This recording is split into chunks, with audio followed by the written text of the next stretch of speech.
yellow. It's like the yellow on the if you're watching the YouTube, it's like the yellow on the outside of my flag. It's pretty close, right? Your Canadian flag? Definitely not Canadian. America. A lot of sports this weekend for me. Oh God, it's sported so hard. I watched the Timbers game on Saturday. How'd that go? It went great. They won 2-1. Hey. But I didn't start the game till 9:30 at night. You didn't go? It was a away game. It was in San Diego. In San Diego. No, I did not make it to San Diego. I did not. I feel like that would be a good one to go to. Yeah, and I'll tell you what, when I watched the television, so they have Snapdragon Stadium is the name of where they play, which is kind of a badass name. It is. Watching it on TV, boy, do those people not care about that team. Oh, really? Oh, dude. Just all vibes? Dude, like maybe half full Oh, really? on a Saturday night in San Diego? I mean, it is a Saturday night in San Diego. I know, I agree, but it's 2 hours. You have plenty of time to party afterwards. I know it's a Saturday night in San Diego. I know, and then the game ends at 9:30 and you go party. Did you know San Diego was found to have the best year-round weather in the world? Really? Yes. No wonder far Rob as- loves it down there. As far as like consensus, like as far as something subjective can be, it never gets too hot and it never gets too cold. I had to watch 2 sporting events on tape delay. Ooh. Yeah. Timbers and? Timbers and Blazers on Friday. Oh, Blazers, yeah. Blazers on Friday. I had family obligations. So I started. Couldn't have the game on in the background again? I turned the Blazer game on Friday. And then my youngest comes upstairs. And he's like, "What are you doing?" And I was like, "I'm watching the Blazer game." Because I knew nobody wanted to watch it on the main TV downstairs. So I was in the bedroom. And I was like, "I'm going to watch the Blazer game." And he says to me, and I quote, "Why don't you just record it and spend quality time with your family?" Bro. Step into a Slim Jim. From the top row. Why? My 9-year-old said that, and I was like, well, I pressed pause, and I went downstairs and hung out with the family. Ain't nobody coming to see you, Otis. I feel like Mom may have sent him up there with a mission. See, I text Mom, and I was like, nice call on sending Bubba up here. She goes, what do you mean? I was like, exactly. Yeah.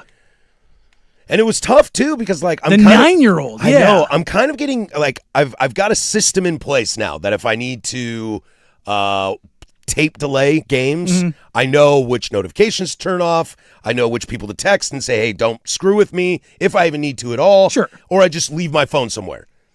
The toughest part was watching Game 3 at 9:30 at night, and it's the second half, and I'm like, good God, Denny Avdia has been so terrible. What is his shot right now? Like, what is his box score? Oh, can't look up the box score because I'm 3 hours behind. Yep. So you're just like, I would like to shout out Candace Parker for doing something for me. She was like, he's 2 of 11. I was like, thank you. Thank you. Also, 2 of 11. yeah, everything rolled off the rim. It was not great. Also, Kevin Harlan is awesome. Yes. The combo of D. Wade and Candace Parker, not awesome. Good in studio. I like Candace when she's at the desk with like Ernie and that crew. I like her on that. Calling games, wasn't quite there. Doris Burke was tough on Game 4, too. Chemistry matters. Slurping Wemby all Game 4. Yeah. That was a little rough. A little tough out there. But Dave Pash, I love him. Pash. It's so weird to hear Pash on an NBA game. I know. I'm It's used like to him. Pac-12, you know? Have you ever been to a volcano? Yeah. Like that's my Yeah. guy. I guess he's got a really cool book about him and Walton. I would imagine. Yeah, I mean, he was Walton's Wrangler. Yep. Like, you had to... There's 2 guys who did it. It was him and Snapper. Yeah, I don't read a lot of sports books. It's Why not not? my jam. When I read, I like to separate Like, from... reality. Oh. Not enough drugs in sports books? Big No. fiction guy? Science fiction guy. Ooh. Big science fiction guy, yeah. On my nightstand, I got Project Hail Mary right now. I'm trying to read before Before the movie? I see the movie. yeah. Weren't you supposed to finish reading that like a month ago so you could go see it when it came out? I think I got a copy of it for Christmas. I remember when I asked you about that movie. You're like, yeah, I got the book. I got to read it before it comes out. Yeah.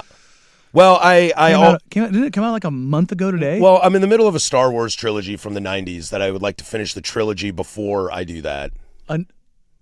A different Star Wars trilogy? Oh, yeah. So in the 90s, there was this huge revolution where Lucas, like, opened the doors and let people write books post Return of the Jedi. Created a whole universe, dude. There's like 40 books. And it's like Luke rebuilding the Jedi Academy. It's all canon? No. Disney bought it, and it all was decannoned. Oh. So now it's called Legends. Yeah. Cool. But so Lucas made his money and then Yep. said, And none of this matters. See you later. Bye. But Lucas had to approve all the stuff. So, like, Han and Leia have twins, Jaina and Jason. And then they have a third kid named Anakin. Are you telling me this is Star Wars multiverse, but you won't watch Marvel? This is not multiverse. Well, now it's kind of multiverse because the sequels are in and it sucks really badly. So that stuff's still canon to me. But it's cool. Like, Han and Leia's kids become Jedi. One becomes a Sith. They fight each other. That sounds vaguely familiar. I know. They should have just, God, this trilogy is so good, too. They could have just made this the movies. Instead, they wanted to blow it. Yeah, because they didn't want to pay people. So that's where I am. So I'm on a big backlog. I've also realized that if I want to read more, I probably need to stop drinking. And that is a difficult decision. Ooh. Because after you have a couple pops in you, dude, I can't sit down and read a book. I can't focus on anything. How do you feel on audiobooks? I'm good. Yeah? Yeah. I try to a little bit at the gym sometimes, and I like to read. I always end up doing too much rewinding on audiobooks. I know my brain goes somewhere else, and I'm not paying attention. Yeah. I've got like long drives and stuff like that. That's where they really shine for me. When we did Alien, it's an hour plus drive for me up there, and then I had to come back to my place and then go back up there and then go to the TV studio and then go to Seattle and back all within like 3 days. I think I got like 10 hours worth of audiobooks done. And I was like, you know what? I kind of like this. And with the Spotify membership that I have, I don't think I've ever said this on there.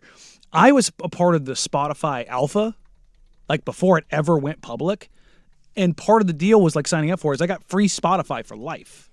Whoa. Yeah. That's a pretty good deal. It's a pretty good deal. I got Spotify on 3 phones at my house, and it cost me an arm and a leg a month. But for whatever reason, I found out through this that I have like 40 hours of capped audiobook a month. Whoa. But 40's a lot. But I was listening to audiobooks like crazy. It was just like, oh. Yeah, That's a lot. And it was like, you've reached your limit. And I was like, I didn't even know I had a limit. I used to listen to some podcasts. I used to do a lot of like sports EPL podcasts. Sure. But I stopped doing that because they got real. I don't know. I got really annoyed with it. I come and go on those. I'll dive like for the NFL draft. I'll dive into some stuff. NBA season. There's certain guys that I'll listen to if I want to go. Hey, if I want to catch up on something, or hey, did I see this right? Let me go see if somebody else who I trust listens or looks at this the same way, or if they don't, like, why do they look at this differently? Like that's typically where I tend to go with that. But yeah, as I've gotten older, man, it's hard for me to sit still and read. So the audiobook, especially when I'm stuck somewhere like in the car or doing cardio, like doing cardio at the gym, as long as it's not like fan bike or rowing where I'm trying to like black myself out. That's when you have to rewind. I think I did a lot of the EPL podcast because I didn't know enough about the game. It gets you up and there. It got me up there. It's great for that. I started playing fantasy with Mark Hamilton. I think where audiobooks can go sideways or like not be as good. I think what you're talking about, like the fiction, because you want the detail. If you're trying to like just like learn something, you can, at least with my ADHD brain, I can kind of pick up on all of the words that I need to while I'm driving. They also put it all together. It also depends on who's doing the voiceover. Oh, the voice matters so much. The voice matters so much to me because otherwise, if it's someone that is even a little bit monotone, puts me right to sleep. Yeah, some of them are condensed too. So it's like, here's this audiobook for this book, and you can listen to it in 2.5 hours. Oh. But if you have somebody that actually reads all the pages, it's like 13 hours. See, I do the full length, but I do it on 1.5 speed.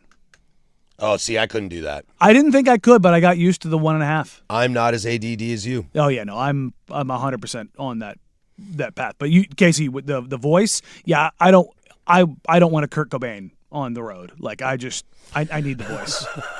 Wow. Oakley dokley. We got a great show for you lined up today. Spit out of that. Yeah, I will. On the text line, lose 50 pounds in a week, just watch Shaden Sharp play ball and you'll throw up for 3 hours. Yeah, we did that twice. There's a lot to get to today. We'll have web gems, of course. We'll take a peek at post games 3 and 4 for the Blazers, talk some other NBA stuff. And a manager got fired in Major League Baseball, and boy, the stories keep getting better and better. But let's start with the atmosphere at the Moda Center. I wasn't there. I can only say what I saw on TV. Outlook, not so good. 105.1 The Fan. The biggest question.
when you see us in the club, just show a little love, represent your 10:18 here, Portland Sports Leader. Don't you forget it. We are live, baby, as we always are.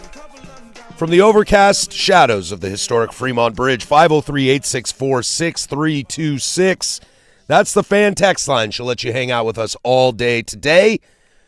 This show, the show before us, the shows after us. Hang out for the day right here on Portland Sports Leader. We're also over on the YouTube.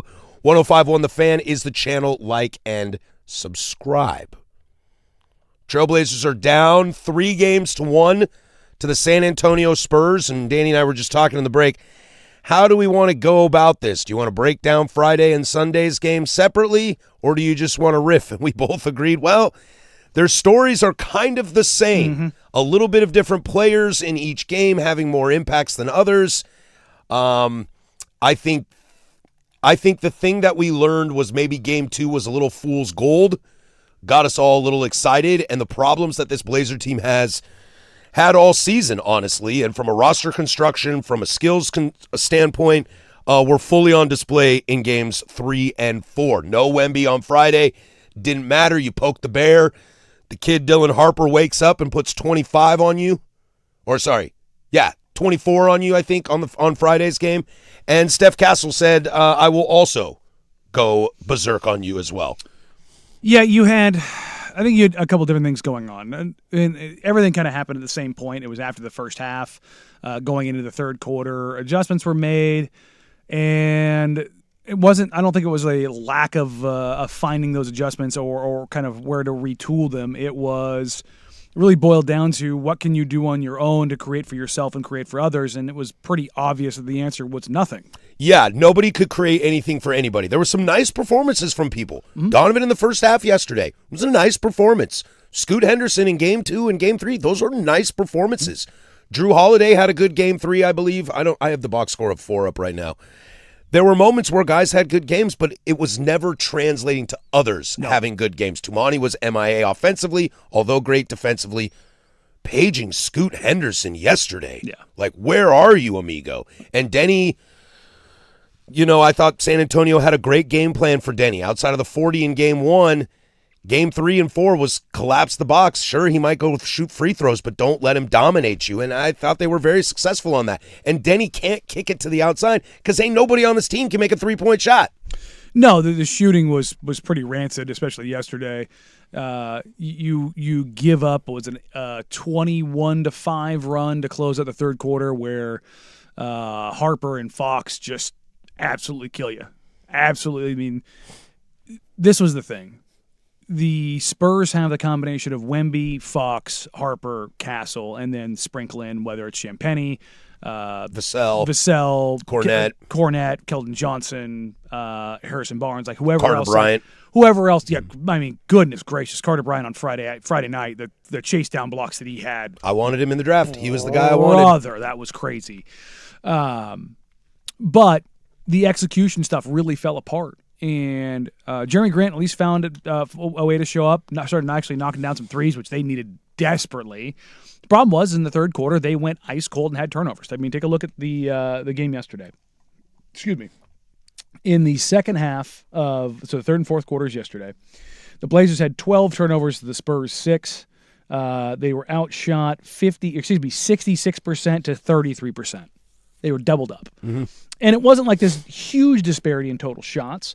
Blazers took 15 threes, Spurs took 16. Problem is the Spurs were 8 of 16, Blazers 3 of 15. Spurs took 13 free throws, the Blazers took 10. It was 41 to 36 in shot attempts. Now, 6 more turnovers. You also had 2 less offensive rebounds. So even with that, you still kept like the splits as far as frequency manageable at best. The problem was you didn't hit a damn thing and they couldn't miss. Yeah, it's so funny, too, when you think about roster construction. Look, the Blazers and Spurs are not that dissimilar over the last few years in terms of where they finished and where they drafted, but this is kind of the difference, and plain and simple, they're just a better team. Their 3 lottery picks are Victor Wembanyama, Steph Castle, and Dylan Harper. The Blazers are Shaedon Sharpe, Scoot Henderson, and Donovan Clingan. There's a lot more luck involved, and the Spurs got the luck. That's really what it comes down to. That's what it comes down to, because we sit here now, I think we both agree that while Donovan has been bad, there is still room for him to grow. Oh, for sure. And I do believe he will get better.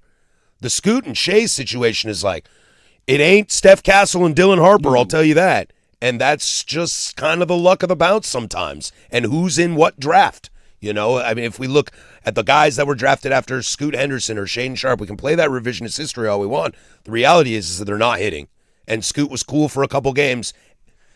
I cannot for the life of me, even if I try, to defend somebody who has 30 points and 0. It's wild to I just completely can't. disappear. And I started to drink the Scoot Kool-Aid a little bit. I was like, man, the lights are on. This kid is coming. The energy, the defensive prowess he had out there as well. Maybe this is something. He needed the runway. He's getting the runway, and he's been amazing. And to just completely disappear is terrible. And then Shaden Sharp, for the people clamoring that Shaden needs to get more minutes, why? What is it that you need to see from him? Mm-hmm. Like, there was a couple nice offensive moments. He hit some nice buckets yesterday. But, like, outside of that, bro, you are cheeks on defense. And that team is starting to come back from 17 down. I can't have Shaden Sharp out there getting smoked. I just can't. The Scoot Henderson of it all yesterday was really interesting. And this is kind of going back to what I talked about going into Game 3. Scoot had this explosive night in Game 2 where he goes for 31, but you don't see him really impact the box score anywhere else. No. So last night, he plays 27 minutes. He goes 0 of 7, 0 of 3, 0 of 7 from the field, 0 of 3 from 3. No free throws. 2 assists, 4 fouls, and a turnover, but no rebounds, no real creation, no free throws. Like, what else are you doing, dog? Like, what would you say you do here? Exactly. And it's just like Denny had a great night. 26, 7 and 3, 5 turnovers. Don't want to see that, but 2 had a very normal 2 night for what you've seen from this series. I think he's been really good defensively, but the offense has been wanting. But Donovan, Scoot, Shea, I asked you and then the boys this morning, who's been more disappointing in this series in their playoff debut? Donovan Clingan or Shaden Sharp? The answer is Shaden. It's not even close. Because I think with Donovan, again, we saw a nice first half from Donovan Clingan yesterday. He has been smoked on this, but I will also argue he's being smoked by a vet in Luke Cornett, and he's getting smoked by a 7'5" alien. Like, that's a tough battle, and I'm willing to live with that and take the lumps for Donovan right now to progress to the next year, because there is nothing that I saw in 4 games when Shaden Sharp was on the floor that made me think, we got to keep him out there. 16 games. Nothing. No. Nothing. And you know me, I'm a Shea apologist. Oh, yeah. I like Shaden Sharp. I think his skill set is through the roof. The athleticism is so fun and so GD entertaining. When he's out there, I'm like, get him out. Get him out of here. I can't handle it. I mean, Jeremy Grant's been the same way for me. And maybe Shaden Sharp turns into a Jeremy Grant type player. That would be an awesome, awesome situation for Shaden Sharp. But Jeremy's also been MIA too. And for a team that needs buckets, that's why, like, Drew Holiday has been so important to this team. Does he have has he had moments in this series that you really want back? He had 6 turnovers yesterday, and they were loud in the second half. Those stink, but I'll live with Drew Holiday because that guy will step up and make shots. That guy was guarding Victor Wembanyama and doing a hell of a job. Doing a pretty damn good job. And that's 6'4". When the giving best, up a foot plus to a guy. If you told me the Blazers were down 3-1 and got blown out in 3 of these games, and you told me the 2 best players were Drew Holiday and Rob Will, I'd be like, I want to drink bleach. Not that I don't like them, but it's like nobody else. I mean, I thought Denny was good other than some turnovers. Denny was good in Game 4. Denny was garbage in Game 3. I think a lot of that. Denny, look, I'm not making an excuse for him, but he is playing beat up. Understood. But I think a lot of what he had in Game 3, a lot of those shots just rolled off the rim. And it was like, I don't think he's got the lift right now. I think he was battling through quite a bit with that. And that might be true. The unfortunate thing that's maybe not fair to Denny is that I need you, buddy. Oh, yeah, no. I need you. If you're right out now. there, you got to play. Yep. And that's, if I'm going to sit here and, beat up Shea for not being productive when he's on the floor, or not, for Scoot for not being productive when he's on the floor, you have to do it with Denny too, regardless of how beat up they are or aren't. Like, look, Jeremy's clearly playing through it, but I thought Jeremy was okay in Game 3, solid in Game 4. But they did yet to put, even the game they won, they have yet to put together a game where multiple guys are playing well. Agreed. Like, where's the creation? Yeah, it's like Where's the off-ball Denny and Drew, creation? Denny and Drew were good, but they had 11 turnovers. Like, And they had to play selfish. And I don't think they're because nobody else was really getting it to you. Denny's probably more of a selfish player than Drew is, but they both realized they had to be selfish, and that's not a good place to be. I mean, Jeremy was the only other guy who was able to really generate anything. So, yeah, I mean, Donovan going 2 of 10. I mean, that's the crazy thing. You get 2 of 10 from Donovan, 0 of 7 from Scoot, 2 for 17 from those guys. From starters with That's- a combined, I mean, Donovan only played 14 minutes yesterday because he had to get off the court. I mean, you got 26 minutes from Rob. I think lot. that's the big thing. It's a lot of time. Is Rob is having to play a lot because Donovan's 33. not playing well. Yeah. 33. What did from Jeremy Donovan Grant. do in game 3? Yeah. I've got it right. He got here. worked on by Yeah, Luke he Cornett. did. Yep. Luke Cornett is giving you buckets. Yeah. That makes me worry. Yeah. He's got to figure that out. If that doesn't make you worry for your big man who you're asking so much of and you're saying that he's developing in such a way, Luke Cornett's giving him buckets. So if the vet, the older vet who we're not ever really going to talk about in the 82 game stretch ever, if he's giving you buckets in the playoffs, that makes you worry a little bit. 503-864-6326 is the fan text line. I'd love to hear your thoughts on that. And also, I want to get into this, Danny. You're at these games. I am not. I can only see what I see on TV.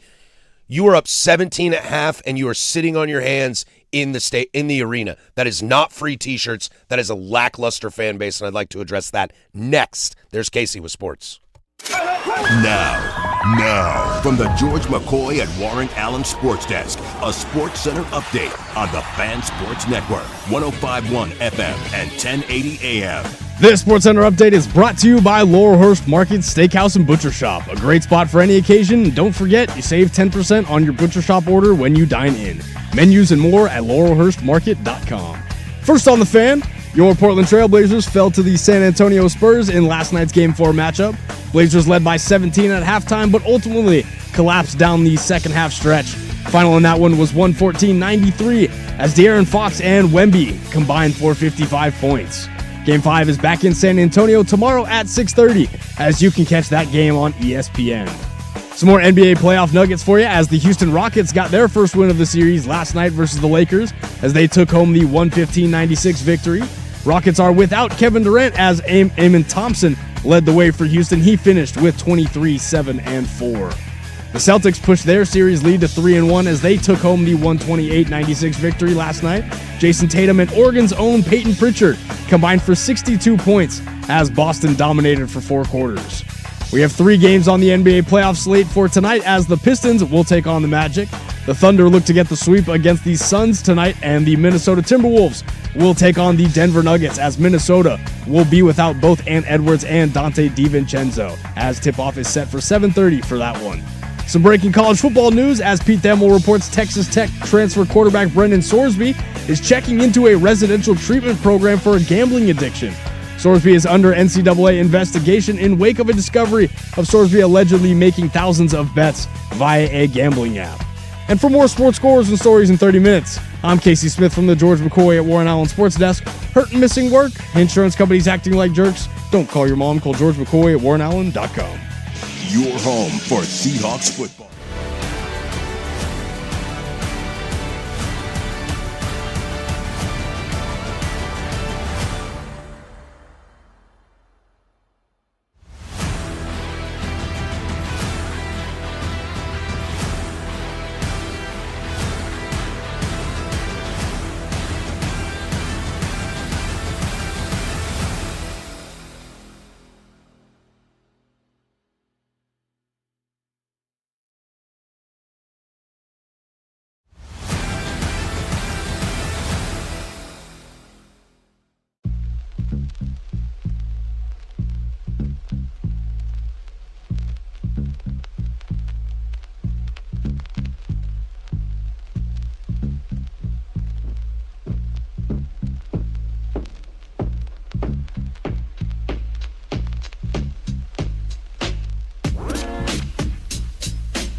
503-864-6326. Yes, Shaden Sharp's athleticism and skill set is through the roof, but his desire and work ethic may not be. And that's kind of part of it with me and Shay is like I just see him on the court and he looks lost. I don't know what to do with my hands, boss. This is not a shot at Shaden. This is. You know me. I love the kid. I'm rooting for him. No, this is. I pull this out probably like once or twice a year, and you and I have talked about this. The staggering majority of guys in the NBA, basketball is not the end-all be-all. That's crazy. That's so nuts. It's just not. Like, to be honest, hockey and football are probably the only sports that have like a larger percentage than I think most sports of like it being everything to them. And I think the physicality has a lot to do with it because if it's not, what happens to you? You get hurt. Mm-hmm. Like you get hurt bad. That's just the reality. Like I don't think baseball guys are. It's everything to them. I think because basketball and baseball have so many games and so many opportunities, and the physical component's a little bit different. Not that it's not physical; it's just different. Dude, playing 15 road games in July in baseball, good God, you're just chilling. Yeah, but and I don't say that like begrudging. Like I've had this discussion with fans before. Well, if I was them, I would do this. No, you wouldn't, because you're in your job right now and you're not the best at your job.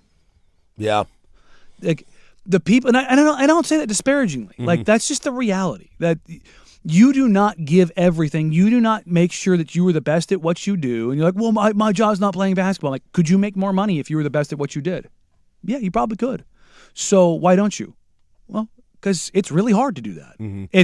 You have to devalue people around you. You have to be singularly focused. Of all the big dudes that do our job that are national that get paid millions of dollars, are any of them really likable? No, and not many of them. They're also miserable. Yeah, like I've had. Like, I love my job, but I also have other things in my life. I've had people ask me like, "Would you ever like?" I'm not good enough to do that, but like, I've had people ask me if I would ever go national. I'm like, no, it's miserable. I like being here. I don't. Now, would I move somewhere else? Sure, but would I go national and go like be on like 9 shows in 7 hours and fly here, there?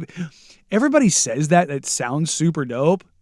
Go do that for just a couple of days and see how you feel. But that's the reality. And again, this is not a Shaden specific thing. This is this is something that I think comes up at the end of the year when like you see it in guys. This is what I always talk about with 16-game players. Like there are 16-game players, man. You look like Denny's a 16-game player. He's going to go out there. To be honest, I think Scoot's a 16-game player. I think he really does give a damn. And when you say 16, just for those that aren't caught up to it, you mean it takes 16 games to win a title. Yeah. And you got to be good in all 16 to get there. You got to. SGA is a 16-game player. There's a 16-game player. And there are players. Jaylen Brown is a 16-game player. There are players like in Major League Baseball, like Randy Arozarena, Carlos Beltran, who regular season, meh. Okay. But when the lights come on, whoo, buddy. Carlos Beltran's in the Hall of Fame because of it. Yeah. And there are guys in the NBA that do that, up and down the rosters. Look, I am not going to sit here and say that Donovan Clingan and Shaden Sharp, because they underperformed in their first ever playoff series in some weird matchups, Shaden coming off an injury, Donovan having the matchup with the freakiest freak that's ever freaked in the game, and bop, he's cooked. No, but it's a data point to put down and go, okay, when I look at this team going into the offseason, you need shooting badly. How much of that are you going to get from Damian Lillard? Okay. How much more gravity and creation do you need? Like, is Shaden Sharp, is Scoot Henderson going to be a part of that? Is Jeremy Grant going to be a part of that? Like, is Tiago Splitter going to be a part of that? And then what does your team look like holistically? Like, are you going to be a bigger, more physical team? Like, if you're getting a new coach, like, how different does that look from what Joe Cronin originally kind of wanted to go down that path? Like, when they first kind of started rebuilding this team, it was supposed to be Scoot and Shea, right? Well, now it's a Denny team. So how does that look going? If it's Denny and Dame coming back, yeah. Does that kind of reorient where you're looking at things? And so for as much as we're sitting here like, well, Shea wasn't good or Scoot wasn't good or Donovan wasn't good, I don't necessarily look at it as just like that clear black and white. I look at it and go, and again, this series isn't over. They could win on Game 5, and you could feel – let's put it this way. If they win in Game 5, will you feel different about this series? Yes, I honestly, because I think they get blown out. I do too. But if they go out there in Game 5 and they show you they've got a little bit of sauce to them, I'm not saying it changes the pathway you go down, but it does make you go, okay, there's a framework here we can build out with Denny and Tu and Donovan. Just kind of like, okay, but where does this go from here, and how many tweaks and changes do you need to make? Does that make sense? It does. It does. It makes a ton of sense, and that's. We will have a Blazer wrap at the end of whenever this season ends, however that may be, however it looks, about this team going forward and what this season looks like. I was just outside filling my water, having a conversation with Dirt out there, who went to the game on Friday. Again, I don't go to these games, Danny. You do. Now, Dirt told me the opposite. From a television standpoint, the atmosphere at Moda Center felt really lackluster. To me, in a sense where I remember I was watching the game yesterday with a buddy of mine. Blazers are up 17 at half, and there's like a third of the stadium standing at halftime. That is a moment to get up and wave them towels. Look, this is no longer a T-shirt thing to me anymore. This is just Blazer fans seemed, at least in the 100 level. We laughed that 300 was probably Thunderdome, which it usually is in a very fun way. But that 100 section, at least from a TV standpoint to me, looked so unenthused to be there. Almost like, yeah, we've been in the Western Conference Finals the last 3 years in a row, but we're a 7 seed this year and probably going to get beat. It looked like that, or a Friday night K2 game. Yeah, I would say Game 3 had real juice, and then it wasn't the loudest I've ever heard it, but they knew what to do. Well, good. Like the opening part of the game, there was before the tip, there was a "Let's Go Blazers" chant that erupted out of nowhere. I was like, okay, they got a little bit to them, but you could definitely feel there was some awkwardness of like, I don't really remember how to do this. But then, opening tip, roar. First bucket, roar. Okay. Stop, roar. I was like, oh, okay, Moda remembers how to do this. Okay. Like they know how to bring the juice. And I'd say that first half, they had it. Then that third quarter happened. It was like, sorry, in which game? Game 3. In Game 3. Yeah. So I don't know how that came across on TV, but it did have the juice. But I also think that because they kind of trickled down their leg without Wemby in Game 3, I think that bled into Game 4 when you saw that he was going to play. There was like he's playing. I don't want to sit here and think that it would have changed the course of the game. But when you're up 17 in the third quarter and you can see it start to dwindle away, a quiet crowd is not going to help that team. No. If you can kind of get some juice going and get things loud and noisy, and again, this could just be a TV thing. It could just be a broadcast thing that they didn't make it look very good. And maybe that is part of the T-shirt conversation. But I'm still listening to watching both of these games on TV, not in the building, not knowing. I can only go off what I hear and what I see. When I hear the defense, and I'm looking around and nobody in the 100 level is chanting that, I'm like, are we just pumping this in? Is this just the PA? Are we not excited? We won a game. Okay, we're in this series. Sure, you lost Game 3 with no Wemby, but Dylan Harper went insane in Game 3. Game 4, you're up 17. Let's get loud. And nobody's interested. Again, maybe it's I think it's a little bit bad television broadcast, but boy, was I very disappointed in that. I think there's a little bit of pucker factor more than anything else. Because I would say in the building, it was kind of funny. We were all sitting there in Media Row the first game, and like, all right, what's this going to look like? And, they were standing up for, like, before I even got out there for introductions. Half-hearted booing for Spurs fans. There wasn't enough vitriol in their hearts. There was a solid chorus of boos, but it didn't have real anger. Didn't have real venom in it. How was it at the start of Game 4 then? Yeah. Because it just seems the same to both to me. I think there's probably some inevitability to Wemby more than anything else. Okay. That was the talk. It was just like when he traveled for Game 3 and he sat on the bench for Game 3, we all went, oh, he's definitely going Game 4. I think because he went hard in warmups. And his comments after Game 3 were pretty telling. Yeah. And his comments after last night as well. On the text line, the 300 level was going wild. The first half on Sunday was the best atmosphere I've seen of the 15-plus games I went to this year. Second half, when the lead vanished, it became sad very quickly. And I totally get that. And I hope I'm wrong about this. And I'm happy to be wrong. It's just what I saw on TV was a poor look. I'm trying to look at it like, if you are a Sixers fan, okay? And it's 12:30, it's 3:30 tip for you in Philly to watch Wemby and the Blazers. I guess I just want someone to look, and we are so passionate about our fan base in this town. Everybody rants and raves about how long the consecutive sellout streak was and how diehard passionate Blazer fans are. It's the number one team in town. It's the only team in town. Everybody talks that. I just wish there was a way that could have been shown to the rest of the league, and in Game 3 and Game 4, it just wasn't there. Is that T-shirts? Maybe it's T-shirts, but I if everybody's up waving them towels, that's something. I didn't see a lot of towel waving. Not going to lie. And that's another part. Like, that's the freebie that you got. You know, there are people at this station that said they'd rather have towels than shirts. I have my Rally Together towel from the 2016 Game 1 of the World Series. And when first pitch is about to go, everyone's waving that thing. And it was a missed opportunity. Now, there's people on YouTube and people on the text line that are saying, you're crazy, man. I was there and it was awesome. And I really hope so. Aesthetically on the television, it really bummed me out. I think maybe you expected more. This was kind of, I don't want to say it was found money, but I think the combination of the draft pick, the ownership stuff, and the Wemby of it all did put a cap on it. Does that make sense? I know. I kept wondering myself, is there a boycott here that I don't know about? You know, is there some underground movement that I haven't heard about? I will say, LaMarcus Aldridge was there for Game 3. They did a highlight video. I saw he was back. at practice on Saturday. Was he not there at Game 4? I didn't see him. So. Okay. But Game 3, he's sitting next to Shield Tile.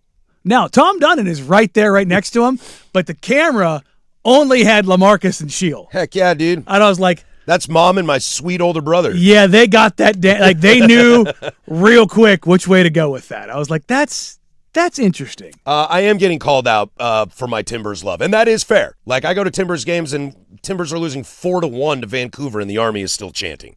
So I am skewed a little there, and I'm willing to admit that bias. Again, I'm very happy to hear from you interacting with us, you people on the text line and the YouTubes, saying that it was a great environment until the game slipped away. That's awesome. I'm very, very glad. Now we need to find a better way to make it look like on TV.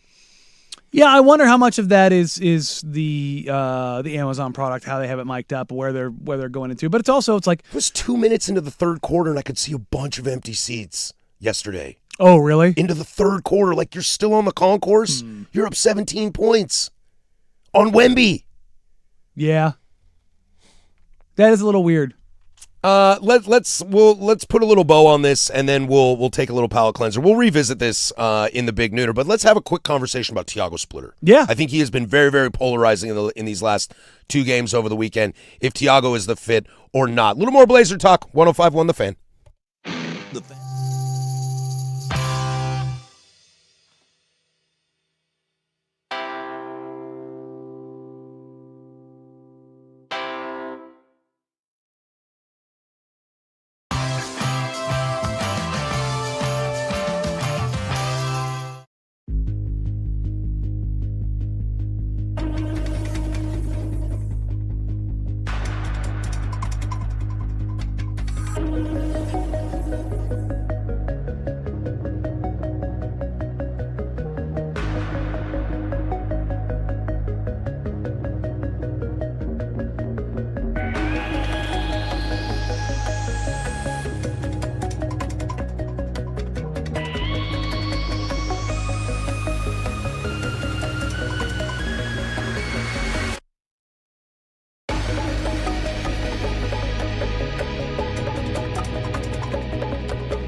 We'll get into some palate cleansers here in the 11 o'clock hour. What do we got on the boards? We got some draft reactions as that finished up.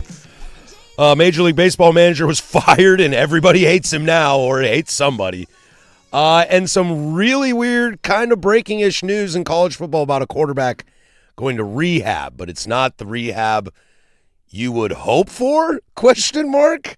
So a lot to get to in the 11 o'clock hour, plus web gems as well. And we'll circle back on the Blazers and the Big Nooner as, Monday reaction to 2 games is a lot. But, Danny, I wanted to have that quick combo with you about Tiago Splitter. I feel, the national media, I caught Chuck and Shaq talking about it a little bit in Game 4, and Charles was raving about Tiago, and he loves Tiago. And I think a lot of that is also he's a former player that played with some of those guys a little bit, maybe at the end of their career, early in his career, but also aesthetically he is kind of being done a little dirty in terms of looking for a coach while you have a coach-ish in the playoffs, so I get that. So most people are pro-Tiago because they don't like how Dundon's handled the situation. That's kind of flipped on its head for me over the weekend, that I am now seeing a lot more critiques and a lot more, it'd be cool to have Tiago as an assistant coach next year, but I don't think he's the right guy. But instead, go get me another young guy who I know nothing about. Here, I'm going to pick on this guy on the YouTube. Said, I like Tiago as a personality guy. Most of the team loves him. Number one, how do you know that? You're not in the locker room when you talk about that stuff as a fan. Like, your only thing you're doing is parroting what the 5 of us who were in the locker room tell you. I'm not trying to be a jerk, but it's like, I've been around teams who hate their coach, who you're like, oh no, they really like their coach. I'm like, no, they hate that guy. Like that stuff doesn't happen. So, but even further than that, but his offensive schemes are just not it right now. Like, why are we not running plays or off-ball screens? This is not NBA 2K. First of all, they are running sets, but as far as everything they do, it is not scripted, which is what most of the NBA is. Now, Tiago pushes that a little bit further, but as far as off-ball screens, the Blazers are the only teams that have run more picks than them in the playoffs still are the Cavs, Celtics, Pistons, and Suns. And the Blazers are right next to the Pistons and just behind the Suns. Those are all playoff teams. No, I'm saying those are the teams these are just the these are just the playoff numbers. If I add in the regular season, let me go ahead and add the regular season back to this. The Portland Trailblazers ran the 8th most screens in the entire NBA this year. And if you look at their direct versus indirect, they're in the 85th percentile in a direct pick. So they're running actions on both sides. Do I want to see them get more creative? Yeah, but also, who doesn't care what you run? The Spurs or any other team, because you can't shoot to save your life. Yeah, and I'm watching Mitch Johnson, and he seems like a bright guy. He's got some sauce to him too. When Denny and Steph Castle got in their little skirmish yesterday, there was a moment where Mitch is kind of just like smiling, looking around. Both coaches were. They wanted to see that from their guys. Yeah. And I think that's tough, and it's easy to say that the Spurs team is just more talented. That's a fact. Yeah. They're just more talented. They're deeper. They've got great vets, but they've got great youth. When De'Aaron Fox turns the corner and does the thing where Wemby says, "Throw it up to the moon and I'll go get it." Yeah. That's actually a quote from Wemby. They did it like 3 times in a row. Guess what Rob Williams or Donovan Cleon can't do? Can't go up anything about it because he's 7'6". Yeah. I mean, we said that going into the game. Yeah. I mean, to the series. To game 1 is that we said if De'Aaron Fox is able to get downhill, that is a problem. If the gravity is getting bent by De'Aaron Fox, like if he has rim pressure gravity and somebody has to move, there's no better lob threat in the history of the league. And they went for 60 yesterday. You're also up 17 in game 4. You're up 15 in game 3, and you blow both of those leads and eventually lose by double digits and won by 20. Your offense completely Tiago's disappeared. Not on the court, so I can't blame him for the offense disappearing. But, bro, you're in charge. Like, you got to do something here.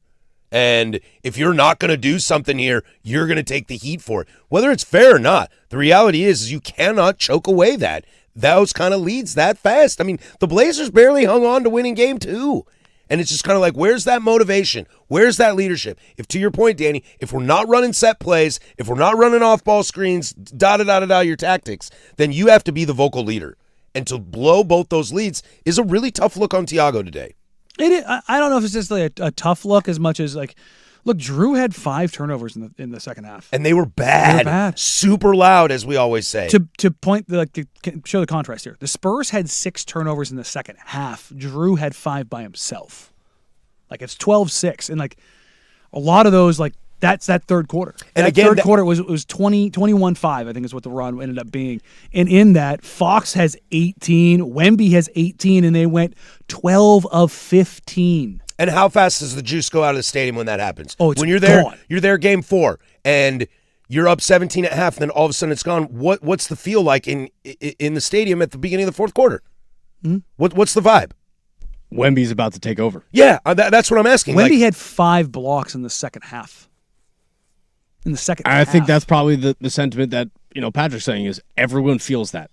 If it's C1, the dominoes are starting to go, and this is about to be scary. And I'm going to say it's on you as a coach to stop that bleeding. Or you need a guy to stop that bleeding. Well, that's the thing is, and like, that's where I'll push back on Denny not being that great in this series, is because when they needed a guy to step up, it felt like Drew was the only one willing to do it. I mean, Denny was there, but if nobody else is doing it, like, look, Wemby's line, did you see what his final line was? 27 points, 12 boards, 3 assists, and this is where the Wemby of it all gets terrifying. 4 steals and 7 blocks. He had 11 stocks by himself. Mm-hmm. By himself. Most of those rebounds, too, I believe, were in the first half. I think he had 8 in the first half. I mean, here's Wemby's second half line. His second half line is 18 points, 5 boards, 3 steals, 5 blocks. I know you just said it's not 2K, but look at what he's doing. Yeah, no, those are 2K That's numbers. the thing is, like, but that's also like, is Mitch Johnson drawing up these incredible defensive schemes? No. Or does he just does he have a guy in space doing the most creative, adaptive, and impressive things that we've ever seen? But he's also spent all season setting them up to be where they need to be in said positions. He doesn't have to go out there and say, run alpha, or anything like that. They know where to be. But even beyond that, did you see Denny's offensive foul on Wemby? He hit the D-cell, and he ended up putting his left arm on Wemby's shoulder. Watch that whole possession. Wemby's loaded up in the paint on the weak side. He stunts to the weak side, goes back to the paint. Stunts to the weak side, goes back to the paint. Denny drives, and Wemby stunts again to the weak side. And in the next move, he doesn't fully commit, and it makes Denny decel. And as soon as Denny decels, Wemby's like, ha, gotcha! And Wemby just waits for him there. And as he tries to elevate, because he's now sat in that spot and kind of sat down, Denny's like, crap, this guy's 7'6". And he just puts his hand out and tries to hide it, but he keeps Wemby from being able to get up and tries. And Denny finishes over the top, but he gets called for the offensive foul. That's all just Wemby baiting that. That's because he's so different from everybody else, is that he can stunt to that side and feint to that side and then come back because he can cover that ground. That's why Denny puts his arm out. He knows he can get to that. And there's no like, well, Mitch Johnson's just, you learn from Pop. No, Harris, you could go coach Wemby on defense. It's like, I'm not saying that to disparage the Spurs coaching staff. I just put him in bubble wrap and make sure he doesn't get hurt. But like the stuff, and then go play basketball. The stuff that he does allows you so much margin for error. Mm-hmm. He is the largest margin of error defender in my lifetime. And like, I didn't see Wilt Chamberlain play, but those are the two guys. Well, and great players are always going to make coaches look great. I mean, Phil is a great coach, but look who he had. Yeah. Like that's always going to help. We'll put a pin in this. We'll circle back on the Blazers and the Big Nooner. The NFL draft finished up this weekend, some reactions, and we'll probably get to make fun of Casey a little bit too. We'll go there next. Hour number 2, 105.1 The Fan. A family office.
From the George McCoy at Warren Allen Sports Desk, a Sports Center update on the Fan Sports Network, 105.1 FM and 1080 AM. First on the Fan, your Portland Trailblazers fell to the San Antonio Spurs in last night's Game 4 matchup. Blazers led by 17 at halftime, but ultimately collapsed down the second half stretch. Final on that one was 114-93 as De'Aaron Fox and Wemby combined for 55 points. Game 5 is back in San Antonio tomorrow at 6:30, as you can catch that on ESPN. Some more NBA playoff nuggets for you as the Houston Rockets got their first win of the series last night versus the Lakers as they took home the 115-96 victory.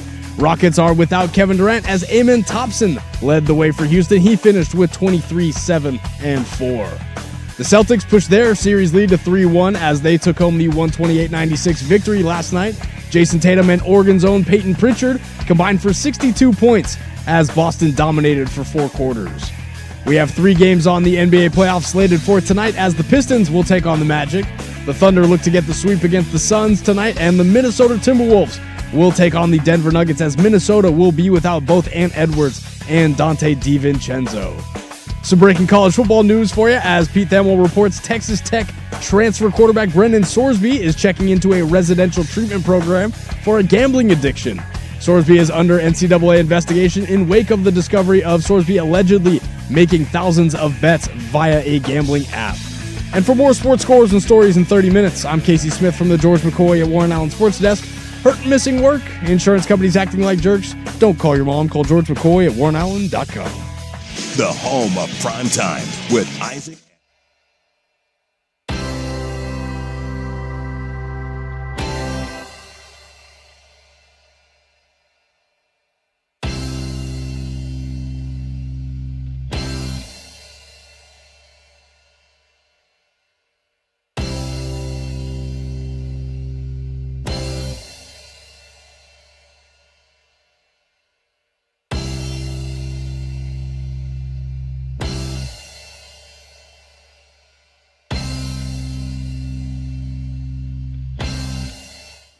Hour number deuce here. If you missed any of the first hour, you could download that, the Fan Podcast, 1051thefan.com, the Odyssey app, wherever you get your podcasts. We're over on the YouTubes as well. If you missed the sunrise, guys, this morning, you can check it out over there. If you can't catch prime time tonight or this program or the happy hour, you can check that out over on the YouTubes, wherever you get your podcasts, the Odyssey app. Rewind, fast forward, except for in the future, for that would be impossible. A couple things to get to this hour. You heard in Casey's update, this Brendan Sorsby situation that just hit the news is going to have to be discussed on this program. It's totally voluntary. A manager was fired in Major League Baseball, and people are telling stories. The closet is open right now. Boy, I do love notebook emptying season. It's pretty fun sometimes. It's fun. And especially when you get to learn, oh, so this guy is just a jerk. Got it. Mm-hmm. But let's finish up here. Some NFL draft thoughts as we see some of the Oregon guys go where they go. Pregnon slips a little further than you think. Malik Benson to your Raiders. Mm-hmm. Any existing thoughts on anybody's brains from the draft over the weekend before we get to the new cornerstone quarterback of Casey's Pittsburgh Steelers? Why did somebody draft Baron Morton? That is an excellent question. I am a walking shrug emoji right now. Like, but why? I don't understand it. Dare I say the quarterbacks at Memphis and James Madison are better quarterbacks than Baron Morton. I mean, Nussmeier ended up with the Chiefs. Morton is the worst quarterback in the playoffs last year, correct? Oh, yeah. Yeah, by far. By far. Wow. Just Taylon Green to the Browns. Look, I thought the Browns had a really nice draft. Same with the Jets. I thought the Browns and the Jets had great drafts. Boston, the Concepcion. Taylon Green pick confuses me. Dude, it's 4 quarterbacks in like 3 years. Well, you have Deshaun. And they went and they said, you know what? Hey, we tried really short. Let's try really big. Like poor Dylan. 5'9" quarterback? Nah. 6'6" quarterback? Yeah. Dylan Gabriel, I hope you're renting in Cleveland, bud, because I think your time there might be cooked. Also, I love Taylon. I'm really sad he went to Cleveland. I know. I'm like, no, that's where they go to die. No. But they loaded up with 2 big wide receivers, Concepcion and Denzel Boston. That's the thing is like... I'm not against it. We can see all this, and you can look at teams and be like, man, this team drafted really well, but they're going to suck no matter what. Or you take the Rams and you're like, why'd you take Ty Simpson? They might win the Super Bowl next year. So it's just a weird thing. All right, let's address the elephant in the room. Drew Aller has a new home. The future starting quarterback, Super Bowl champion, 4-time MVP, Drew Aller of the Pittsburgh Steelers. I hope he likes third string because it's Will Howard year. I don't know what everyone's getting on this Drew Aller train for. It is the Will Howard era, and you cannot convince me otherwise. I still think it's the Aaron Rodgers era personally, but you sure about this, Brad? Yeah, and we're just gonna, we'll see how we'll see how it pans out. I saw a crazy stat of all the draft picks, something like 50 players were not at a Power 4 school. I mean, it's like 40 from Group of 6, and then like 2 from D3, and then like of course, one guy got drafted who's never played football in his life. But that is did you see him though? Cool, dude. I'm not into these stories. He's like 300 pounds and runs under the rugby guy, and that's impressive. I don't know. You got to show me play football. You're sitting here doing this, and you haven't even brought up the best Steelers story of the draft. Jeremy Bernard? No. Mekhi Lemon? The best Steelers story of the draft. Come on now. Hit me with it. Army Navy. Oh yeah, you took the running back from Navy. Mm-hmm. He's a good kid. Who was actually a wide receiver. Good kid. I mean, he's my size, but he's a good kid. That's fine. But I think it was a solid pick, but I think that's fine. He played 7-on-7 with Joey Porter back in the day, but heck of an athlete, great hands, and I love the fact the military finally got this right. As far as for those that don't know, you had to go through this whole waiver process, whether or not to get accepted, then not get accepted. It's like you get a deferment now. If you have the potential to go in the MLB draft, NBA draft, NFL draft, whatever it is, the service academies of the military at large have realized, it's probably better for us if they go and do that and serve as like a recruitment tool than actually just saying, you know what, you signed a contract, you need to go do this. Like, no, the elite athlete, you should probably have him out there. It's probably better for you in the long run. But to get a guy who's a service academy guy to go and play professionally, to me, that's just super cool. I love seeing that. It's not the first time the Steelers have done that. So. Villanueva. But he actually went and served and then came and played football. Army Ranger. That's a little crazier. I'm not smart enough to understand all these draft picks and who's going to pan out and who's going to not, so I would just pay attention to quarterbacks. What are the chances that Carson Beck is the day one starter in Arizona? I mean, it's not zero. It's not zero. Not zero. 15%? 15? 15? You like Jacoby Brissett that much? I mean, I'm giving him 85. I mean, do you think they draft Carson Beck to be the long-term backup there? Yeah, backup, yes. If Carson Beck can throw over the middle to Trey McBride, that's the only thing, is who is my receivers comfortable with? Because I have Trey McBride, I have Marvin Harrison. I'm not going to let their talent go to waste. No quarterback in this draft has played more games than Carson Beck. The guy's been in college for like 7 years. And won a ton. And won a lot. lot. 37-5 or something like that? Mm-hmm. He's got a crazy high winning percentage. He's won a lot. I'm really like curious. His only losses have been like in the biggest of games. Or he got hurt in the biggest of games. Yeah, remember he died against 24-3. 24-3. He played in more games than that. Has to have played in more games than that. Either way, I mean, he looks like a vampire. He's not my favorite dude in the world, but he's got a lot of big game experience. Does that translate to the NFL? I don't know. He was 24-3 at Georgia. At Georgia. Oh. Okay, I was like, yeah, so he's like 35-5 or something, 34-5. Then he went to a natty in Miami. Yeah. That's what I mean. That dude wins. He's played for really good programs, but also I've seen really good programs have really crappy quarterbacks and they lose games. I'm fascinated by him. Hi, Texas Tech. Speaking of Texas Tech, we'll get to that in a moment. Join us June 23rd as Toyota presents the Fan Golf Classic at Langdon Farms Golf Club. Foursomes are on sale now. Choose between the morning or the afternoon rounds, but get your group signed up because they fill up fast.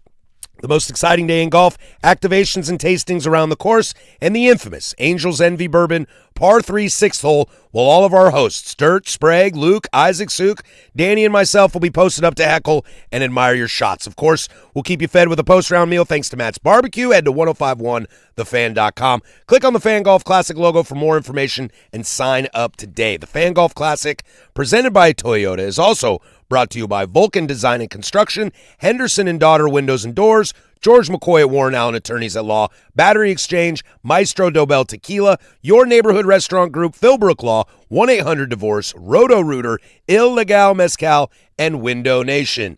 When we come back, a manager in baseball was fired, and boss man's not going to be very happy about that. Both boss men are not going to be happy. That's their guy. 105.1 The Fan.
We'll get to this Brendan Sorsby situation here in a moment as new reports coming out of Lubbock, Texas, and it ain't going to be very good if you're a Raiders fan. We'll get to that here in a moment. Plus, Web Gems will circle back around to the NFL draft for the funniest story of the NFL draft is still to come. That'll be our Web Gems day. We'll get back to the Blazers in the Big Nooners, so don't worry about that. Kind of talk about Game 5 and what to do ahead and start 1-2-3 Cancun maybe. Plus, we'll take a peek around the rest of the association as playoffs have been going around. But a big story in Major League Baseball that broke over the weekend is the Boston Red Sox have parted ways with their manager, Alex Cora. The Red Sox are off to a putrid start. Their offense is terrible. Garrett Crochet's numbers are absolutely insane to think about. That guy's a top 5 pitcher in baseball and cannot throw the ball this year. And so that is a concerning development. Now, the interesting thing is Alex Cora has won a World Series as the manager of the Boston Red Sox. He has won 2 as a bench coach in Houston. Comes with a large, pedigree of success. I mean, he was instrumental to A.J. Hinch when the Astros won, and by instrumental, I mean banging on trash cans. That was one of his big ideas to have, but he's always been a winner, and it felt like the TV people always really loved him. And players always really loved him. And Red Sox players are not very happy about Alex Cora and, 6 or 7 other managers getting fired, like basically killing the whole staff, which was funny. There was a troll job. There is a guy who got fired on the Boston Red Sox coaching staff whose name is Joe Cronin.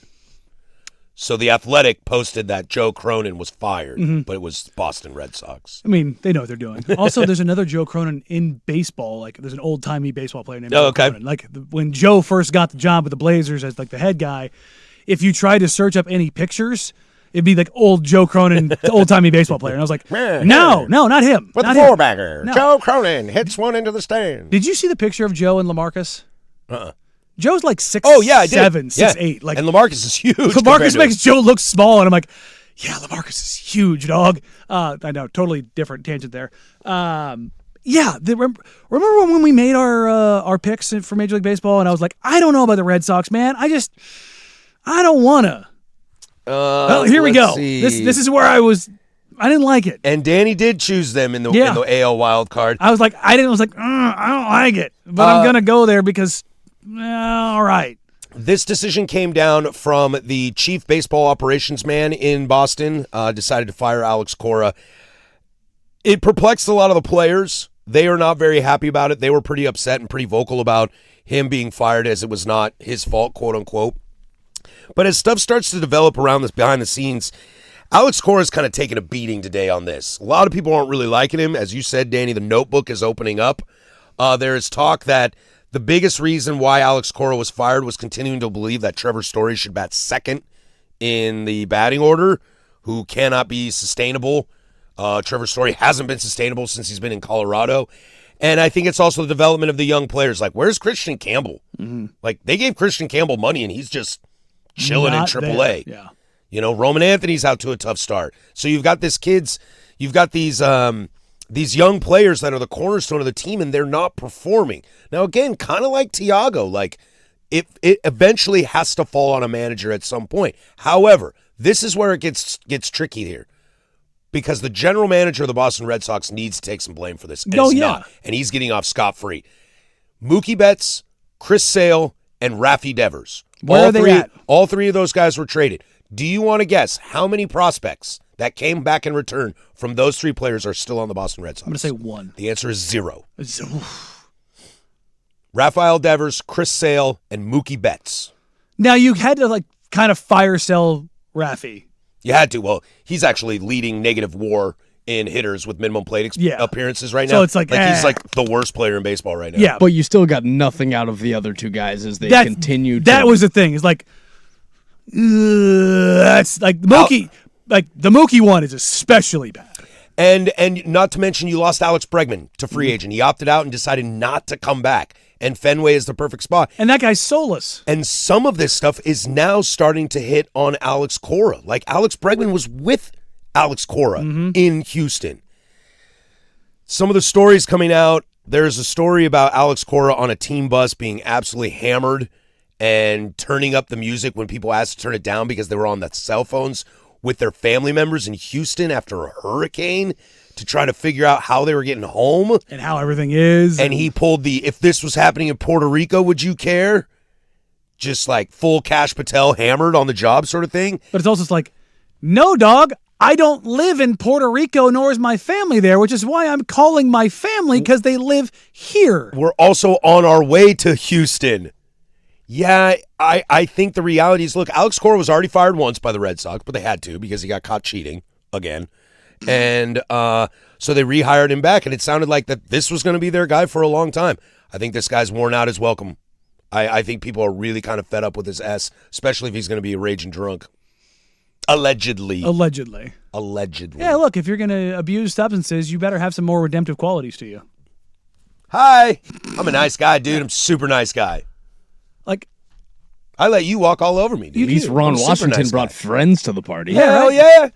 Some sugar bug with Ron Wash, dude. I'm totes in. Like, the option is you could not is always there. That is true. But look, man, I'm not going to go into it. There's a lot of coaches and players around in professional sports that you think are the most upstanding citizens, and they are not.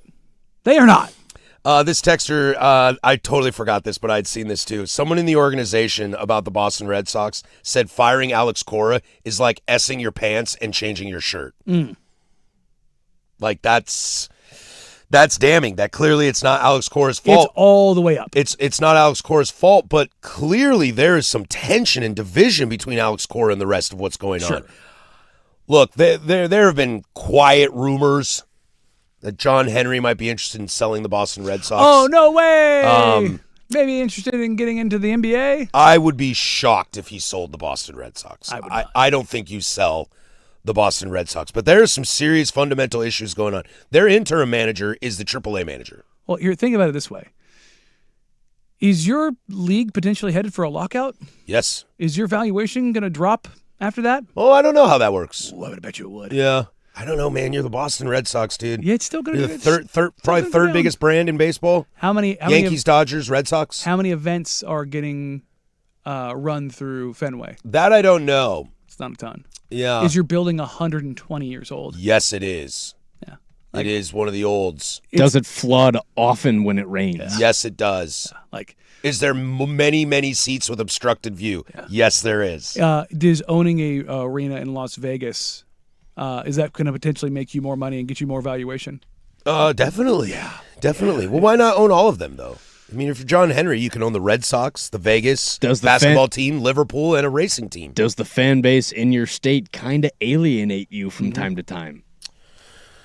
Ooh, Red Sox fans, man, they alienate themselves from me. Like, Assholes for a reason. Dude, I cannot stand that fan base. I really, really can't. In all their sports. Mm-hmm.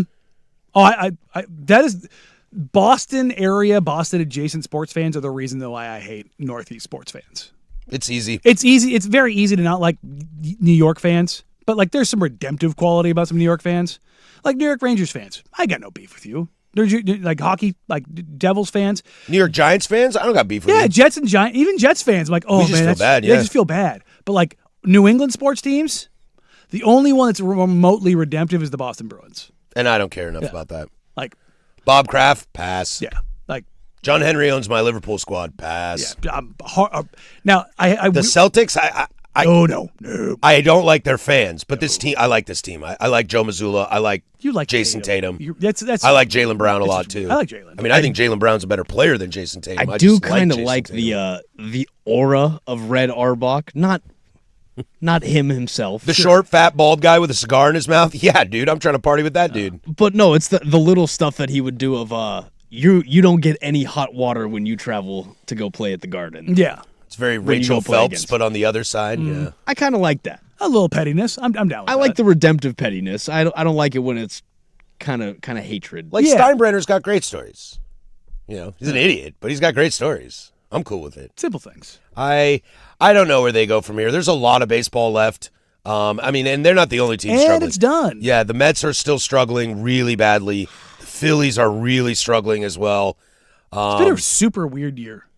Just like across baseball. It's just Dude, been super weird. I caught the last few innings of Colorado New York Mets yesterday in Shea or at Citi That's a Field. tough watch, isn't it? They lost 3-0, and there were like 6 fans still in the stands. It looked freezing cold, and there were like 3 dudes yelling, "Batty, Batty," when Brett Batty came up, down 3 with 2 outs in the 9th. I was like, oh, man, this is a level of misery that I don't know if I could wish on my worst enemy. Right? Boston Red Sox, though, it sucks to suck, losers. Talk ass, get hit. God, it's so weird seeing the Mets and Phillies as the worst teams in baseball. They're so bad, dude. They are so bad. And Frankie just went on the DL. 10 and a half games back in April. Music to my ears. Bo Bichette can't play third base at all. And Frankie's on the DL on the IL right now, and they're like, "Oh, do you just move Bo Bichette to play shortstop while he's on the IL?" And they're like, "No, because don't get him comfortable at short and then send him back to third and rock his world, because he can't hit for us either." The 3 teams in baseball that are super bad right now: the Phillies, the Mets, and the Red Sox. The Red Sox just fired their manager. Rob Thompson of Philly got the old vote of approval, the death wish of vote of approval. You can put the Astros there, too. Astros are buns, too. Yeah, they're injured. There's a lot of injuries. Hader's been out. Starting staff, Hunter Brown is out. Don't they have one of the worst run differentials in baseball? Yeah, they I have don't the know, but third worst run Their differential in pitching has baseball. been real tough. Yeah, but Yordan Alvarez is the He's MVP right he's now. Raking. I know. Yeah, meanwhile, the Got him in my fantasy. the Braves are plus 20 or plus 65 already on the season. Braves are playing well. Braves and Dodgers are just kind of a machine right now. R.I.P. the Boston Red Sox. R.I.P. Gunned I down in their prime. hate to see it. Hate to see it. When we come back, there's a developing story coming out of the Big 12 in Texas Tech's high-priced offseason acquisition that had me thinking national championship or bust. Might have hit a big snag. We'll go there next. There's Casey with sports. Now, from the George McCoy at Warren Allen Sports Desk, a Sports Center update on the Fan Sports Network, 105.1 FM and 1080 AM. This sports update is brought to you by Big's Chicken. Try their smoked and fried wings, tossed with a perfect dry rub, and served with a trio of killer sauces. Menus at bigschicken.com. First on the Fan, your Portland Trailblazers fell to the San Antonio Spurs in last night's Game 4 matchup. The Blazers led by 17 at halftime, but ultimately collapsed down the second half stretch, as the final in that one was 114-93 as De'Aaron Fox and Wemby combined for 55 points. Game 5 is back in San Antonio tomorrow at 6:30, as you can catch that on ESPN. Some more NBA playoff nuggets for you, as the Houston Rockets got their first win of the series last night versus the Lakers, as they took home the 115-96 victory. Rockets are without Kevin Durant, as Amen Thompson led the way for Houston. He finished with 23, 7, and 4. The Celtics pushed their series lead to 3-1 as they took home the 128-96 victory last night. Jason Tatum and Oregon's own Peyton Pritchard combined for 62 points as Boston dominated for 4 quarters. We have 3 games on the NBA playoff slate for tonight, as the Pistons will take on the Magic, the Thunder look to get the sweep against the Suns, and the Minnesota Timberwolves will take on the Denver Nuggets, as Minnesota will be without both Ant Edwards and Dante DiVincenzo. Some breaking college football news for you, as Pete Thamel reports Texas Tech transfer quarterback Brendan Sorsby is checking into a residential treatment program for a gambling addiction. Sorsby is under NCAA investigation in wake of the discovery of his alleged making bets against, as Sorsby allegedly made thousands of bets via a gambling app. And for more sports scores and stories in 30 minutes, I'm Casey Smith from the George McCoy at Warren Allen Sports Desk. Hurt, missing work? Insurance companies acting like jerks? Don't call your mom. Call George McCoy at warrenallen.com. Sports Saturday with Joe Fisher.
Web Gems coming up next. We do that every day at 11:45. We'll get to the big nooner, get back into some Blazer thoughts. Having a conversation over on the YouTubes that I don't know how to feel. It changes by the hour. Am I in a good mood? Then I'm probably optimistic about the Blazers. If you piss me off, then I'm like, yeah, I hope they die. So we'll see how I feel with the big nooner. Just an ever-revolving door here of emotions. What is the line from Anchorman? I'm in a glass house full of emotion. I guess that's how we all feel right now.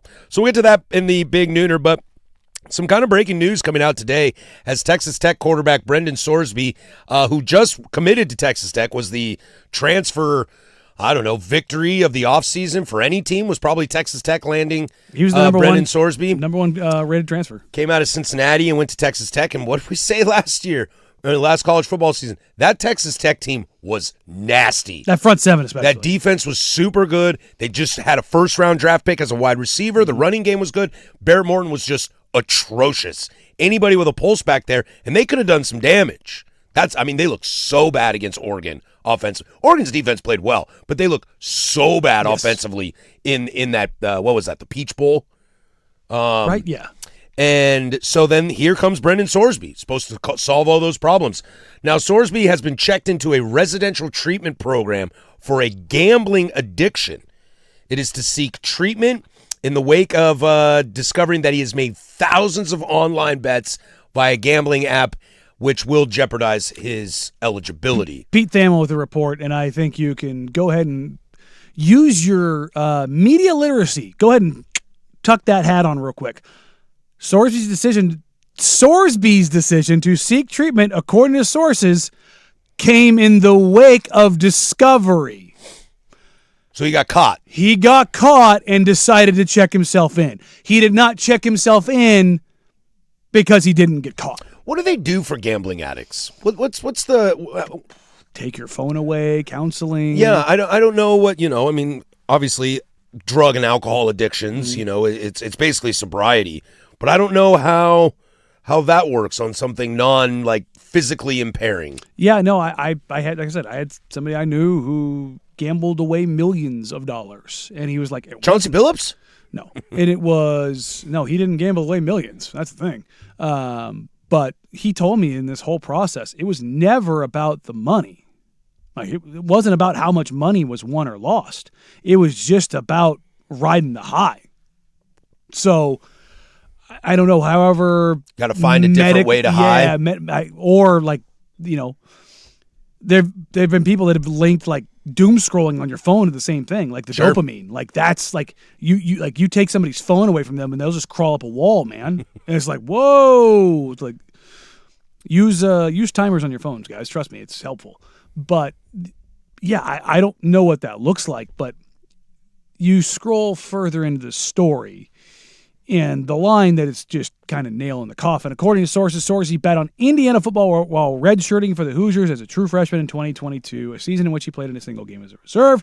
The bets in 2022, according to sources, were on Indiana to win, and none came in a game in which Sorsby appeared. Don't care. You bet on your own team.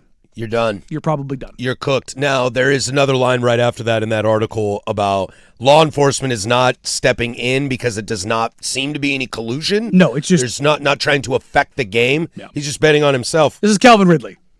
That's P. Rose. Yeah. What's interesting is, I don't know, is Sorsby listed as kind of a high NFL prospect? He is an NFL prospect. How does this affect that? Probably going to have to sit out a year.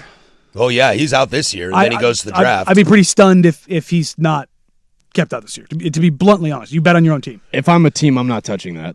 Can you go to, the Canadian Football League? Sure. Could he go up there and play for a year to try to play? USFL or whatever it is? Mm-hmm. The NFL will take a run. Oh, yeah, somebody will take him in the 4th, 5th round, for sure. Which is so funny. Take him in the 4th, 5th round, and he would have gone 1st or 2nd, but because do you think gambled, a team takes the risk, a 4th round? Yeah, in the NFL pick for that PR risk, dude. Yeah. People drive cars into their girlfriends. People beat women and have guns. Where's Calvin Ridley at right now? Yeah, but Calvin Ridley never again. People have killed other people, and they still play in the NFL. Yeah, man. Ray Rice is on video beating the living hell out of his wife. Yeah, man, they will let him play because he gambled. It's like, what are you in for, gambling? Bitch. Yeah. You know, like that's what it's going to be. Do they dance their way around it? Yes. Of course they do. 100%. Of course they do.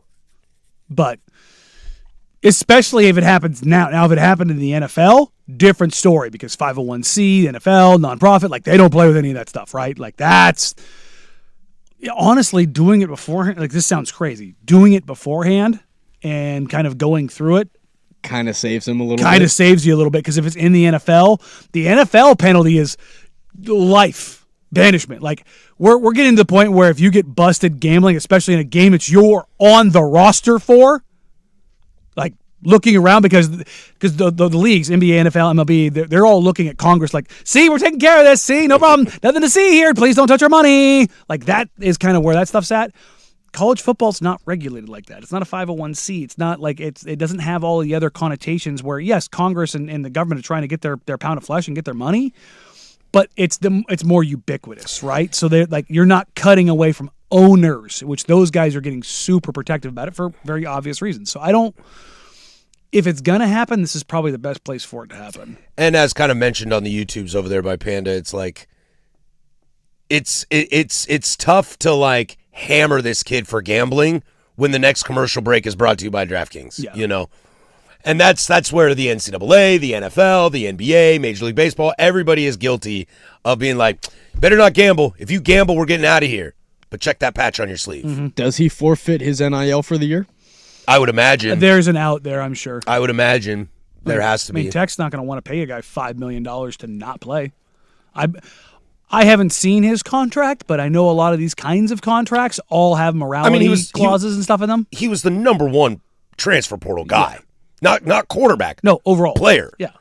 And I mean, the reality too is, what does this do to Texas Tech? Oh, I mean, they're That stuck. derails them hard this year. I mean, do they go try to find something somewhere? Can't because the portal's not open. Everybody's locked stocked right now. Where are you going? So have fun. Dang, I was really hoping Texas Tech was going to be super good next year too. Because they're fun. I was really excited to watch that. I like this texter. Probably bet them $10,000 they can't stay away from betting, and that's the world we live in. Right there to a T. Yeah. That is the answer. Oh, that I guy's bet you can't stay away from betting for the next 20 years. Yeah. Oh, that guy can't gamble, dude. We got to get that guy help. I'll bet you $20 he gambles again. Gambling on whether or not a guy will gamble about a guy who will gamble. There's a great Office episode where they just can't stop gambling on things, and it's like it's contagious. It is, That's why I don't touch it. except for when you go up to A&A. 2 days a year, sure. You aren't going to go up there any other reason? Nope. Okay. What am I going to go to a casino for? I'm gonna send them your photo. If If seen outside of these 2 days, removed from premises with extreme prejudice. That'd be great. Oh, you don't want to get removed by them. I did just see the scene from Casino with when the dude gets the hammer to his hand, and then he says to his other buddy, he goes, "You can have the money and the hammer. You can have the money and the hammer, or you can walk. You can't have both." And he goes, I would just like to get out of here. It's like, yeah, Good call. good call. And then they say to the other dude, throw him in the back alley and tell the cops he got hit by a car. Okay, all right. Coming up next is Web Gems, everybody's favorite. The draft was not kind to one player, but he probably deserved it. 105.1 The Fan.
All right, this Web Gems do it every single day at 11:45. Coming up in the Big Nooner, we'll get back into some more Blazer chatter. Where do we go from here? How are we feeling about Tuesday? Get those thoughts in. 503-864-6326 is the fan text line. Or you can jump in over on the YouTube chat and have a conversation in there with us as well.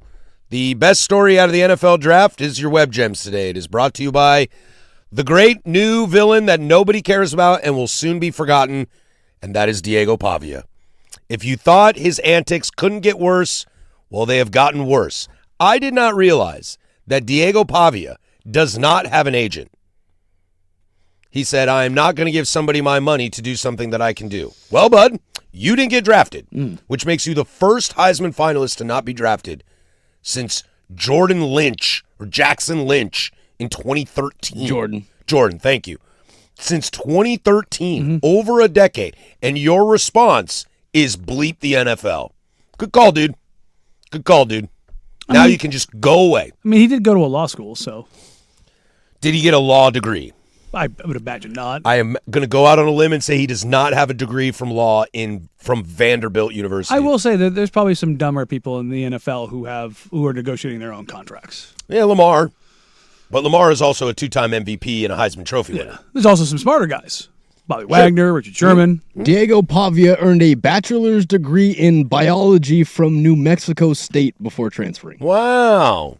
New Mexico State. Impressed. Prestigious university. Pursued a master's in business and management at Vanderbilt. There it is. Pursued, did not complete. There's that BMA. He was involved with master legal studies at Vanderbilt to understand NIL contracts.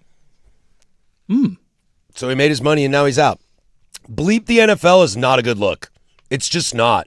I understand getting frustrated, and I understand wanting to party and black out on Friday night in New York City when you don't win the Heisman and you get a sign that says bleep Indiana. But, dude, boy, is this guy somebody I don't want to be around. Dare I say I'd rather be around Johnny Manziel. I'd rather be around Brendan Sorsby. Yeah. I might rather be around Deshaun Watson. That's too far. Might win a few bucks off of Sorsby. Yeah. He seems like the kind of guy you could bet over against. I bet you it's going to come up heads. That's one of the tough things. Yeah, I'll bet you $20 at sales. Yeah. That is the question I always want to know about these athletes when they get caught gambling. Going back to the Sorsby situation. Was he making money or is he losing money? How are we doing over here? Is he a good gambler or is he a bad gambler? I mean, Jordan was notorious about losing money. Oh, yeah. I mean, the Dream Team, 92 in Barcelona, him and Chuck each lost like $1 million. Is gambling addiction really a problem if you're winning? No. Then Is it not? I think we know what the problem is. Is a sex addiction bad for you if you continue to have sex? Oh, yeah. Why? Because you're feeding the addiction. But so is the winning and the gambling. Yeah. Oh, I'm joking entirely. But yeah, no, the real problem comes when the losses do pile up, because then you start chasing that dragon and woof. And also, do you start owing money to somebody else? Paging Chauncey Billups. Look, man, this is going to get super dark real quick. All right, buckle up, folks. I had a buddy of mine that I grew up with who ultimately took his own life. A few weeks before that, he reached out and asked me for $50,000. I hadn't talked to him in 5 years. Whoa. And I was like, hey, dog, you good? Reached out to some friends yeah, no, he's in it. This guy went to a prestigious university, was $50K. I didn't know I could ask you for $50K. I didn't know you swam in that kind of. He was a neurosurgeon. That kind of money. This guy was a neurosurgeon. Oh, doesn't he make like $50K 2 weeks? A surgery? Yeah. So he was in with the wrong people, and he ended up taking his own life about a month later. But I asked some friends who were really close with him, and they were like, yeah, no, we had to cut him out of our life like a year ago. And I was like, wait, what? That's crazy. So, yeah, the gambling thing, don't get me wrong, drugs are bad, okay? But the gambling, the real dark, deep, seedy gambling stuff, that might be some of the worst stuff you can get in. Diego Pavia is going to Ravens rookie minicamp. So I guess it's not quite bleep the NFL. Also, Rivio said I'd rather be around Dylan Brooks than Pavia. No. Give me Diego all day. I will ride that horse. I would not rather be around Dylan Brooks. Nope. That might be a 10 toes. 10 toes down, I'm going with Vandy QB. 100%. I think I'm going with Pavia too. Yeah, that's not At close least for me. Pavia, I can deal with a douchebag bro, and we'll get hammered, and he's always with hot women. So I guess you get that. Yeah, Dylan Brooks is just irritating. Yeah, There's not a redemptive quality there. yeah, I'm out on the Dylan And he's Brooks thing. Canadian. So close. We got so close. We got so close, Yep. dude. Look, man, we've already hit the Connect Four. We've got Food, Canada, Sharp. Sharp. It's at least 3. What's the 4th? What are we missing here? We talked about Jaden McDaniels before the show. Yeah, we did. That's Seattle. That's Seattle. So Technically Federal Way. Yeah. Old Wild Ways. hey, you get rolled up in that. I suppose so. Does Diego Pavia ever sniff an NFL field? Yeah, in the preseason. Yeah? Yeah, he'll get a chance. Does he get completely destroyed? Probably. Is Snoop Huntley the backup in Baltimore again? I would assume so. yeah. Isn't he going to be the backup for life? Like Chase Daniel could still be in Kansas City if he wanted. If you wanted. Yeah. Did you see Chase pop on a podcast? I think he did it with the I think Kelsey boys. He does a lot of stuff. Well, I know, but he popped on and was like, "Yeah, guys, I know, I'm aware that I made more per snap than anybody ever. Like, can we stop with that? He is also like 4 attempts away from the all-time preseason attempts leader. Just come back and do it. Just do it, man. Just do it. Throw 5 balls and walk There'd be away. a team that will let you. I don't know, man. I think that window closed. He left the league like 4 years ago. There'd be a team here's the same reason why Diego Pavia will get an opportunity. Teams are desperate at that position. Like this Philip guy could Rivers be- got a phone call. Yeah, dog. Like Phillip Rivers is a Hall of Fame quarterback. 5 years removed from the couch. So he's still a Hall of Fame Coaching his quarterback. sons in high school Yeah, football. and it wasn't like he was out there like IMG or Bishop Gorman. Hey, man, same system as Steichen. Just saying, man. That's tough. Just saying. Rufio telling me the best tweet of the day. Rude of the Ravens to invite Pavia to mini camp instead of regular size camp. Wow. That's a shot fired. I do like that. I appreciate it. You can put it on the board. Hey, did you know there's a new shark movie coming out? No. What about? Deep Water. No. I Yeah, did not know I saw the that. previews for that last week, and I was like, you know what? That's how I know summer's back. Is that the Bad movies. Bad. plane one? Yeah. Plane crash in the ocean with a shark. I feel like I should be on Pavia's side, being a shortman and rooting for the short guy. I just can't. Wow. I just can't do. Sometimes he you seems can't. like such a It just jerk. be your own Can't be people. a jerk and be a short guy. You Yeah, have to be one yeah. or the other. Yeah, that's why I'm squishy and lovey. Why because- fat people are jolly. Yeah, I'm squishy and lovey, and I'll give you a hug if you want one. Problem with the last decade is fat people didn't know their place. I can't believe you're body shaming people right now. I was fat. Now I'm just less fat. So that gives you the right. Well, I could be meaner. Don't. I'm good with where you are. I'm good with where you are right now. We come back. Let's get into the big nooner. Blazers lose a couple basketball games over the weekend. Game 5 on Tuesday. Where do we go from here? How do we feel about stuff? Get your thoughts in 503-864-6326 or over on the YouTubes. Blazers, hour number 3, 105.1 The Fan.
Now, from the George McCoy at Warren Allen Sports Desk, a Sports Center update on the Fan Sports Network, 105.1 FM and 1080 AM. First on the Fan, your Portland Trailblazers fell to the San Antonio Spurs in last night's Game 4 matchup. Blazers led by 17 at halftime, but ultimately collapsed down the second half stretch. Final in that one was 114-93 as De'Aaron Fox and Wemby combined for 55 points. Game 5 is back in San Antonio tomorrow at 6:30, as you can catch that game on ESPN. Some more NBA playoff nuggets for you, as the Houston Rockets got their first win of the series last night versus the Lakers, as they took home the 115-96 victory. Rockets were without Kevin Durant, as Amen Thompson led the way for Houston. He finished with 23-7-4. The Celtics pushed their series lead to 3-1 as they took home the 128-96 victory last night. Jason Tatum and Oregon's own Peyton Pritchard combined for 62 points as Boston dominated for 4 quarters. We have 3 games on the NBA playoffs slated for tonight, as the Pistons will take on the Magic. The Thunder look to get the sweep against the Suns tonight, and the Minnesota Timberwolves will take on the Denver Nuggets, as Minnesota will be without both Ant Edwards and Dante DiVincenzo. Some breaking college football news for you, as Pete Thamel reports Texas Tech transfer quarterback Brendan Sorsby is checking into a residential treatment program for a gambling addiction. Sorsby is under NCAA investigation in wake of a discovery of Sorsby allegedly making thousands of bets via a gambling app. And for more sports scores and stories in 30 minutes, I'm Casey Smith from the George McCoy at Warren Allen Sports Desk. Hurt, missing work, insurance companies acting like jerks? Don't call your mom. Call George McCoy at WarrenAllen.com. The home of the firm of Harris.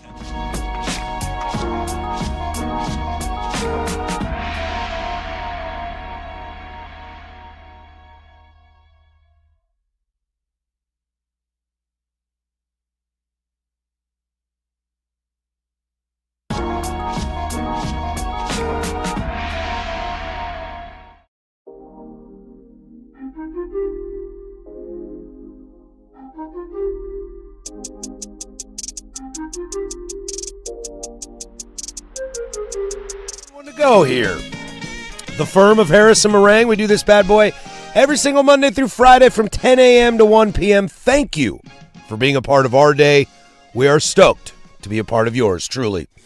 Spent a lot of time in the Blazers here today, and then we'll pass it off to Duck Insider from 1 to 2, and then the Fan Happy Hour with Luke Anderson from 2 to 3, and then it's prime time from 3 to 7.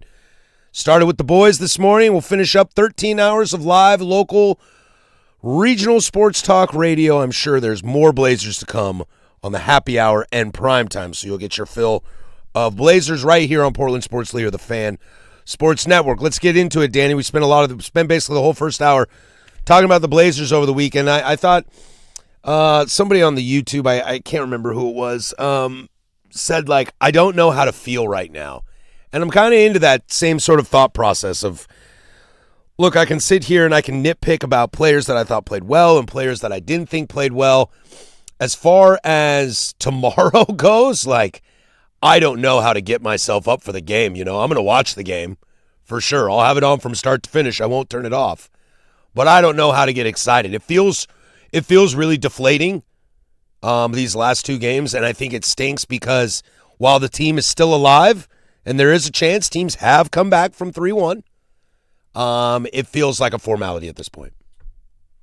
Well, yeah, I'm not out here going, oh, they can figure this out, do this, that, or the other. It's like, no, man, I'm not looking at that in any way, shape, matter, or form.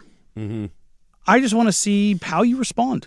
How do you respond to the adversity? How do you respond to playing like doo-doo? How do you respond to giving up? Like, Rob Williams was pretty pissed off, but he's also a guy who knows how to win. Drew Holiday was pretty pissed off and knows how to win. I want to, like, Donovan has been really disappointing to me.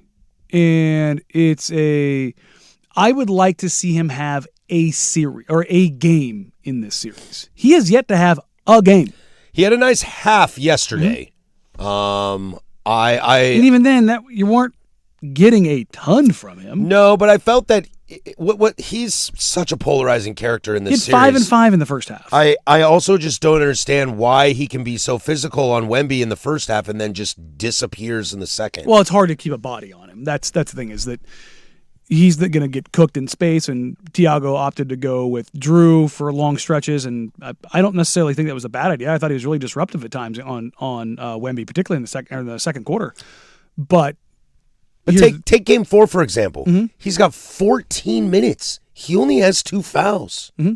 And you're just like, I'm done with that. Well, he's 2 for 10, and he's 1 of 6 from 3. So if he's not producing for you, and here's the thing. We talked about going into this series. Like, if you're going to get beat on the offensive glass, you're done. And guess what's happening? You're getting beat on the offensive glass when you're the best second chance point team, offensive rebounding team in the league.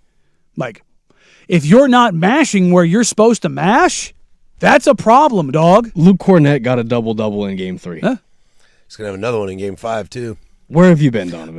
But with Donovan, why can't you just adjust what his role is then? Like, why doesn't Tiago and the rest of the coaches just pull him aside and say, all right, dude, stop worrying about scoring the basketball, get rebounds, and try to play defense? I mean, they are, but he's also, if he's on the floor, this is what I was talking about, the difference between regular season and playoff basketball. They are 2 different sports, man. Like, yeah, you can talk about ball going hoop and all those kind of things. They are playing for each singular game. They are not looking at, hey, because across the NBA, most coaches look at the schedules in 5-game increments.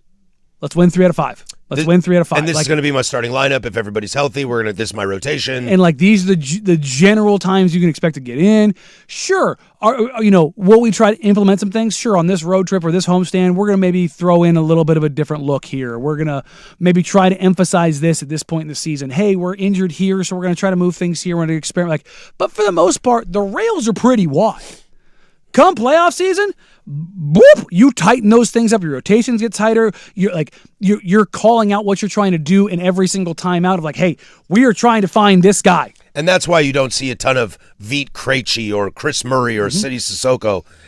For that matter, Shaden Sharp as well, because, the minutes are so much more valuable. Every possession matters. And so, like, with Don, it's like, if he's out there offensively, What are the Spurs going to do? If Victor Wembanyama is on the floor, what are they 100% going to do? They're going to put Wemby on Donovan and go, stand at the 3-point line. We don't care. Mm-hmm. And they're going to do it with Cornette too. And then when they go smaller, Carter Bryant was impactful. Like, I really wish the Blazers would have drafted him. Well, the small ball lineup, I mean, I love Carter Bryant, and I want him to go down that path. He's also, how is he getting on the floor with this team? Understood. Like, that's... Understood, but and again, that's not to excuse the Blazers. I'm not doing that. I'm just saying. You also drafted a guy that literally can't get on the floor. I know, but if you're going to have a project, like, that's the path. Like, Carter Bryant was ready to play now. I mean, play. He does play, not like start, but play. Yeah, but I mean, he played 5 minutes last night. It's been good in this season. Oh yeah, no series. Yeah, and also when your ask is different. Yeah, like, that's the thing. And that's what I'm curious about with Donovan. That maybe changing the ask of Donovan would give him a fresh start. But his ask isn't to score. It's to, if you're going to be out there, you have to make an impact. And, like, that's the thing, is that he hasn't had an impact. I mean, he's had a negative impact more than anything. Mm-hmm. Like, that's the thing where I look at it and go, oh, that's tough. What happened here? But even the small ball lineups, when they've gone, when the Spurs, God, I almost said Pistons. When the Spurs have gone small, the Blazers have just not found a way to out-physical them. And that's not okay. Like that's where your size, your physicality, your dominance, your presence should take hold if you're Donovan Clingan. If you're Denny Avdija, like Denny's been fine in those lineups. But the Blazers, if you look at it game in, game out, they're losing the matchups in those small ball lineups. They're not crashing on the offensive glass. They're not getting the second chance opportunities. Heck, what's really interesting is when they went smaller, the Spurs had 3 fast break points last night. When they went small. No, the entire game. The Blazers had 17. So that means if like that offense was so putrid that of their 93 points, 17, nearly a quarter of their offense came in transition because their offense was so putrid otherwise. And it's a very straight line to draw. Donovan Clingan, 2 for 10. Scoot Henderson, 0 for 7. Like, that's just like, what do you do with that? Can you live in a world where you don't start Donovan? Yeah. It would not, this is not reporting. This is just theorying. It would not shock me to see Rob Williams start Game 5.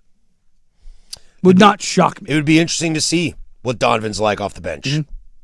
Does that put a little fire in him? Does that piss him off? Donovan's kind of shown his emotion. It might be okay to piss him off. See how he responds.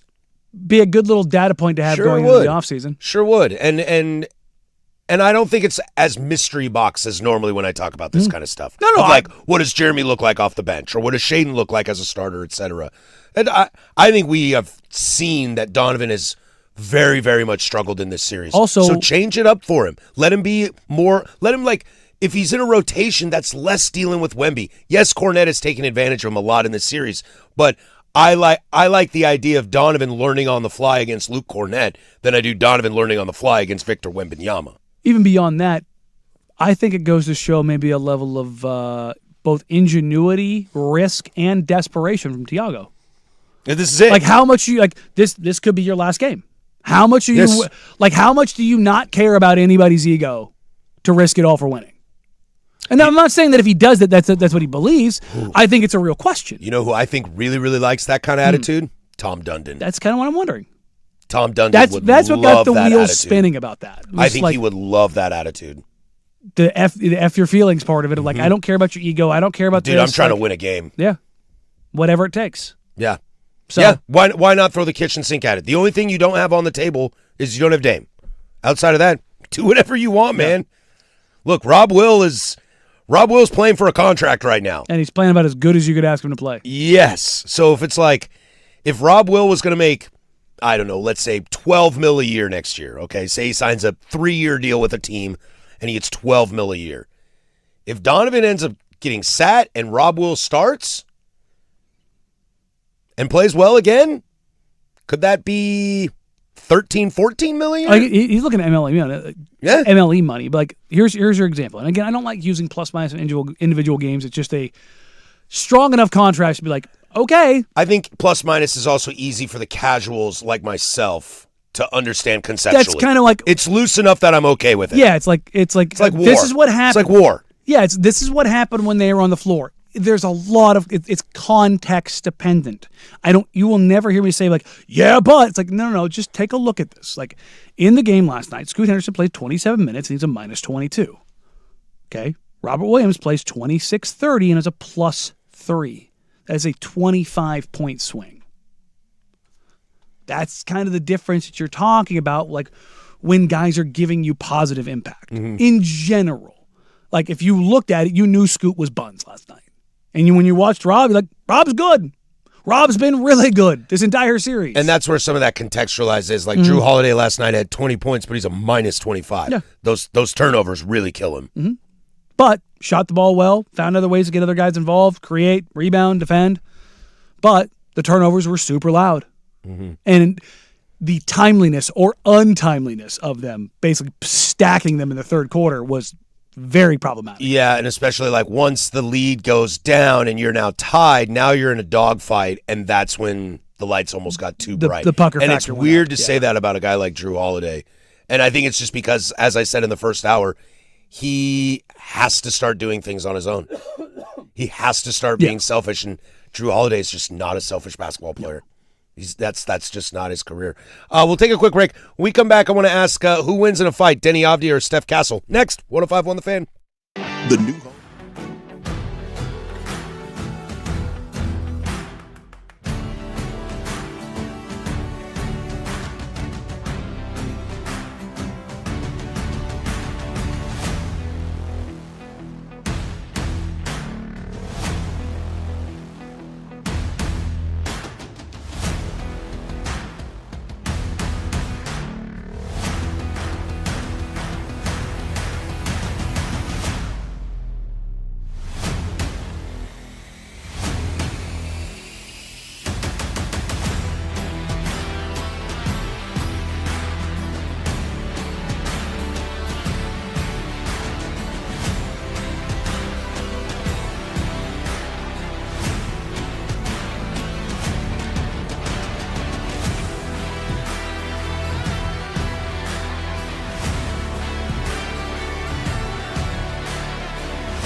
Take a peek around the rest of the association as the playoffs are underway.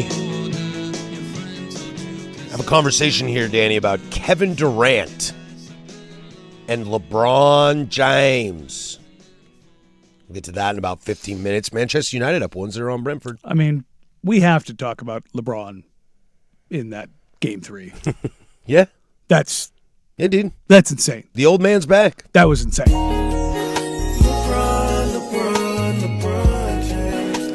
He just does dangerous things. Yeah, we'll get to that in about 10 minutes or so. But I wrapping up our Blazer conversation for the day, and we'll look ahead at Game 2 tomorrow night. Tip is at 5:30, 6:30? 6:30. Yeah. Tip is at 6:30. I believe it's an ESPN game back in San Antonio. What'd you think of Scoot Henderson poking Dylan Harper? I thought it was a soft tee, but... Yeah, I thought it was a soft tee, but also woke the bear.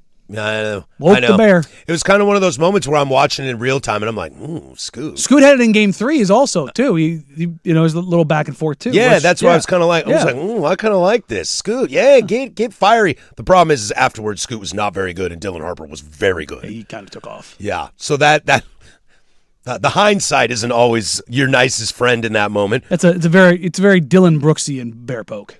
But we also saw it Poking the wrong bears. But we also saw it last night too, in Steph Castle and Denny Avdia getting into it. Loved that. It was interesting because I don't know. It makes me wonder what people's feelings are about Denny Avdia in the league, because I think Steph Castle, who's been in the league for 2 years now, does not think highly of Denny Avdia. Pushing you in the chest with the basketball like that tells me I got no respect for your game. And maybe it's how San Antonio's played him defensively in the series, is that Denny's done things, he's got points, but he, outside of the 40 in game 1, he's not blowing the world up like he can. And I wonder if Steph Castle knows that and is more than happy to let him know that. Well, also Steph Castle has crapped the bed too. So That is true, but he was also great in game 3 he was. and game 4. But I look at that and go, I think it's just two competitive dudes. I mean, to be fair to Denny has dump trucked Steph Castle. You have no business guarding him. Like, the only reason you are on the floor with him at this given time is because that 7'6" weirdo is behind you. That's not me just sitting here like, oh, Denny's so great. It's like, no, Denny has dump trucked Steph Castle over and over and over. Like, weight classes exist for a reason. I really like And Steph is a great defender. I really like Steph Castle a lot, and I've been really impressed with how good he's been for a second-year player for the first time. He's in the Drew playoffs. Holiday 2.0. He's been really good. He's been really good. He's a phenomenal player, but the only reason that Denny is not absolutely cooking them is that freak. Like, if you watch the game 3 where the ball is just rolling off the rim for Denny over and over again, watch the replays. Look where his eyes are. He's looking around like, is anybody like? Even though Wemby's not playing, he's looking like the Wemby effect is still real, because I feel like he casts such a shadow that you start thinking that it's the other players that are doing it. You think it's Steph Castle, you think it's De'Aaron Fox, you think it's Dylan Harper, you think it's Keldon Johnson, you think it's Harrison Barnes, but it's Wemby, and it's always been Wemby. Wemby's presence amplifies it, and you hear footsteps. It's Sam Darnold seeing ghosts. Yeah. Like, that's legitimately what it is. The yips. And you watch him. He short arms almost everything. Like, he's worried about Wemby even though he's not playing. And that's, again, this is not to take away from Steph. Steph is a phenomenal player. And he's going to be I genuinely believe he's new era Drew Holiday. Like, he's that good. But I also like that him and Danny are getting this. I want guys to have it. I want the juice. I want there to be some animosity. And that's what playoffs breeds. Unless you go in and just sweep a team, you just dump truck them. Like what OKC's doing to Phoenix right now.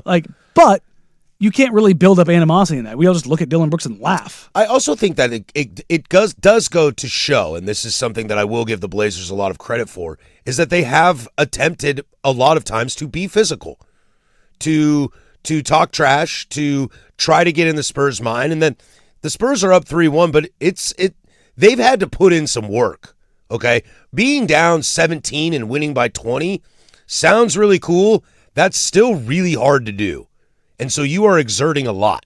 And if you are Denver sitting there, who I think, due to the Anthony Edwards injury, we'll talk about them tomorrow, I think Denver is sitting there going, ooh, did Portland just give us kind of an idea on how to take on these guys in the next round? Sure. And I think that might boil over in some of the youth, like Dylan Harper and Steph Castle, The difference who have been poked, and both didn't necessarily respond the best way. Sure. Not that the Blazer players did either necessarily, but you can see them getting a little under their gears. The difference being the Denver Nuggets, nobody on that team defends.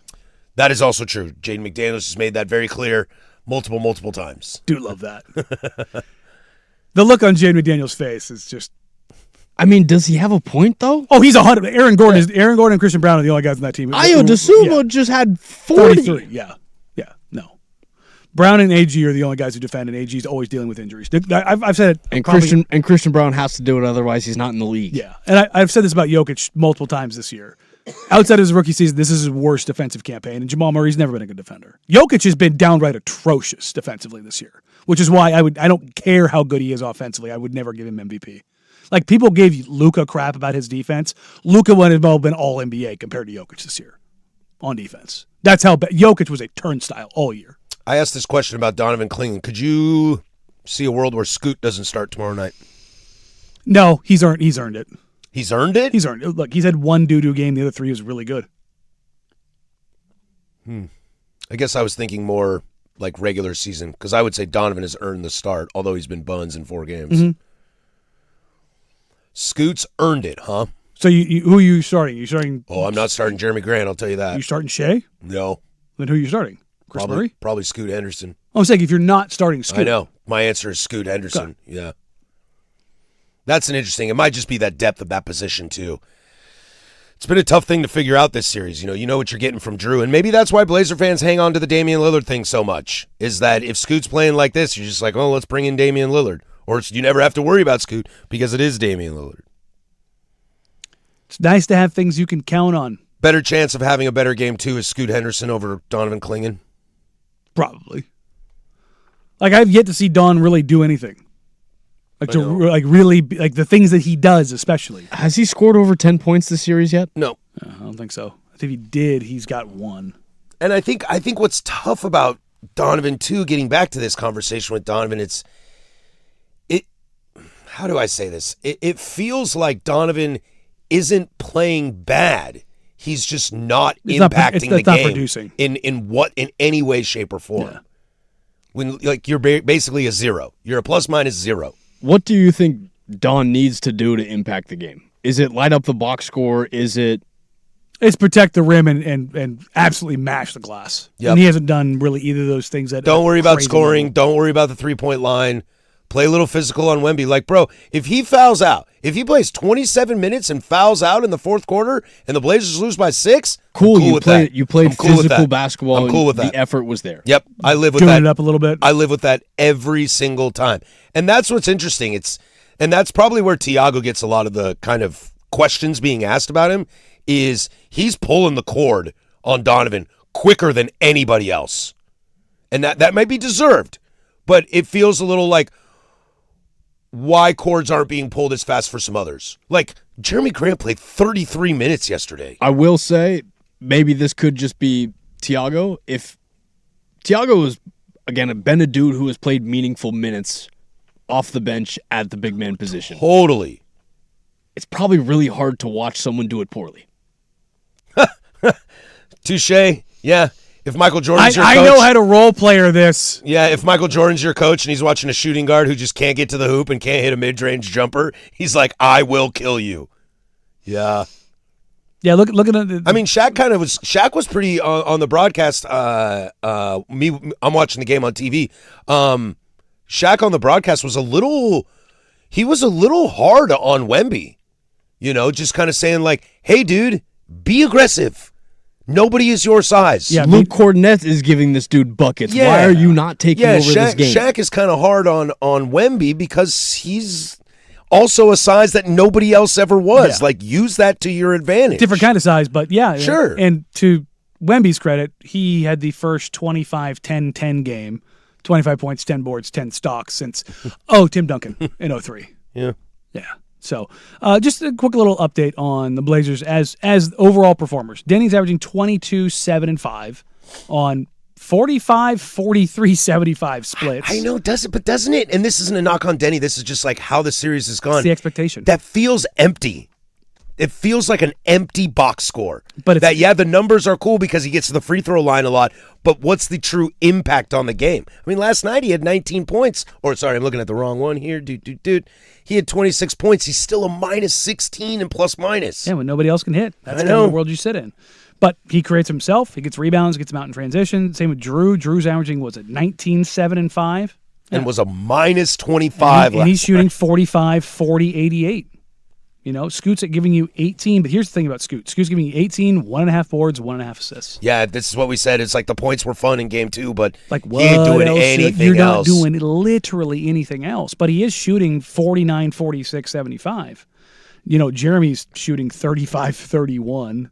Rob's giving you basically a double-double in 22 minutes. Well, Rob Will's the MVP of this For playoff run all right the now. Shaden people, like Shaden is averaging 8 points a game, shooting 41, 22, 63, and he's giving you 2 boards and less than an assist. Like, It's Scoot And without no the defense. scoring.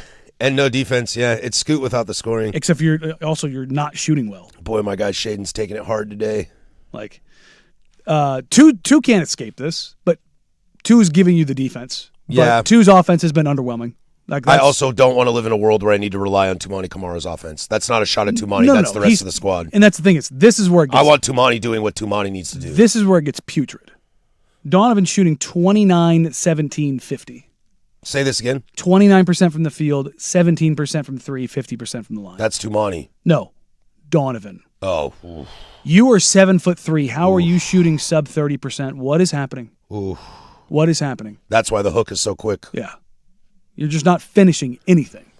Let's take a peek around the rest of the NBA as the Lakers and Rockets had an interesting one last night and an interesting one on Friday as well. A little more NBA news here. 105.1 The Fan. There's Casey with sports.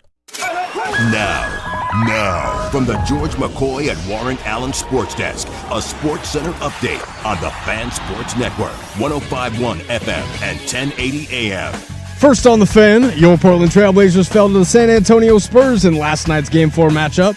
Blazers led by 17 at halftime, but ultimately collapsed down the second half stretch, as the final in that one was 114-93, as De'Aaron Fox and Wemby combined for 55 points. Game 5 is back in San Antonio tomorrow at 6:30, as you can catch that game on ESPN.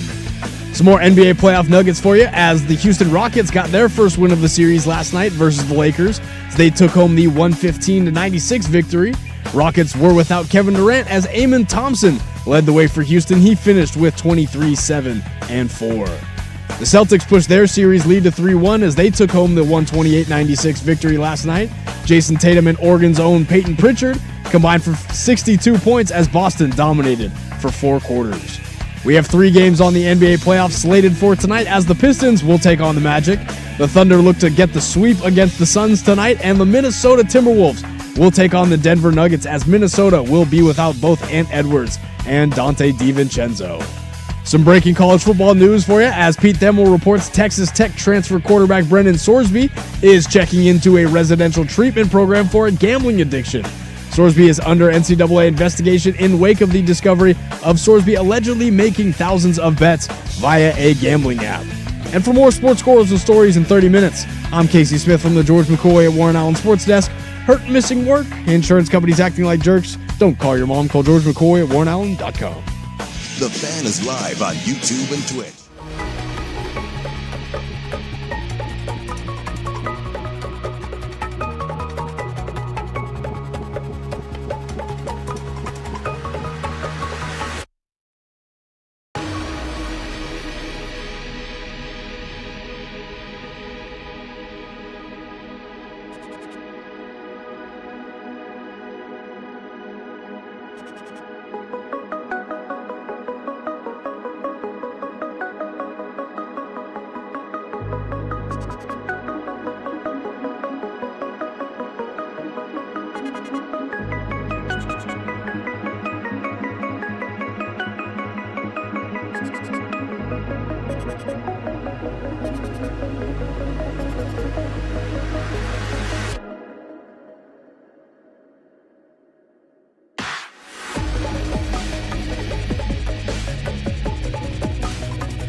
Closing arguments coming up next to send you on your way, but we'll take a little peek around the league as the association is still in playoff hunts. I actually did consume a decent amount of hockey this weekend.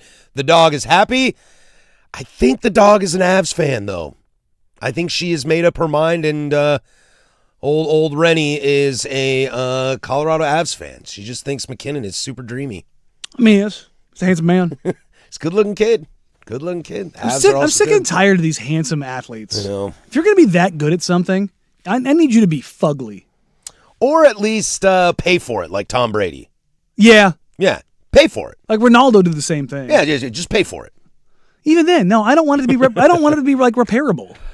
Let's see. A lot of this playoff series has been not very good in the NBA.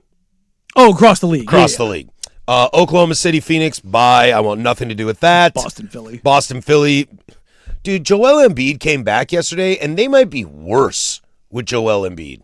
I mean, when you make Maxey and VJ do everything on their own, and then you try to stick in Paul George and Joel Embiid, I don't see how that works. So they are not very interesting to watch. However, there is a team that I have found massively Well, I mean, the interesting. Celtics did hit 24 threes. They're good. I mean, they hit a truckload of threes. And also, one more Blazer fan said something about Peyton Pritchard. I swear to God. I'm going to lose my GD mind. I know that Peyton Pritchard is from Lake Oswego, guys, but if you... Westland. Whatever, dude. Whatever. They're the same cities I in my just book. don't care. I just don't care. I'm 100% with you on that. Peyton Pritchard, a free agent, and Blazers sign him to a decent deal, and he's a good role player, totes. Cool. Peyton Pritchard is not going to solve all the Blazers' woes.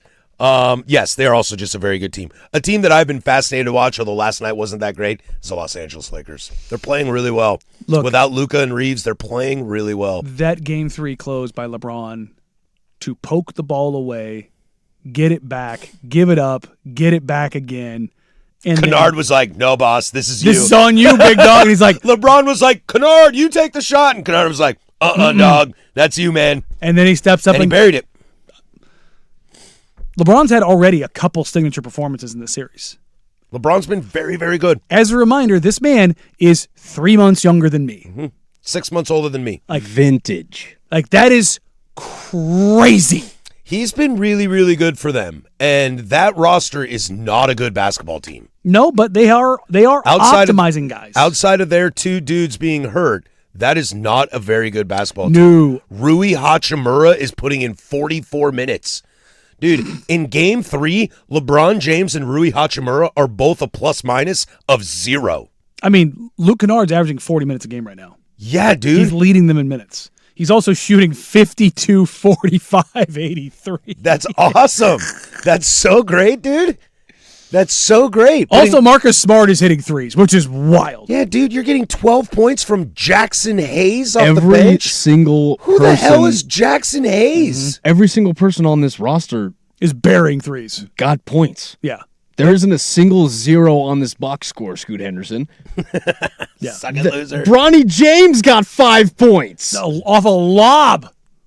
That was filthy. I don't know how he's doing this. To your point, I'm going to give a lot of credit to JJ Redick for getting this team going. But the flip side of it is things in Houston are not very good. Oh, no way. Dare I say, if you're talking about the Blazers going after some big name in the offseason, I'll take my chances with Giannis over Kevin Durant.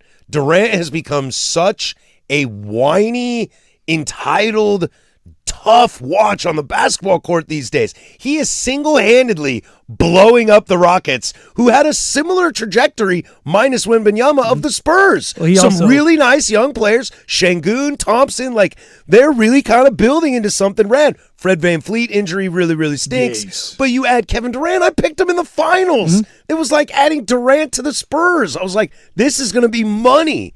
And it's been an absolute disaster. And Ime Udoka, shut up, dude. Stop talking in a microphone. Just stop talking in a microphone. I'm just here so I don't get fined. That's what you need to be saying. The Kevin Durant of all is one part of it. Another part of it is the Şengün of it all. Şengün's a good player. He's a really good player. I'd love to have Şengün. But he's more Sabonis than he is Jokic. Cool. Well, Sobs is like my second favorite Blazer of all time. DeMontis. Oh. Good Gonzaga player. Harder to build around.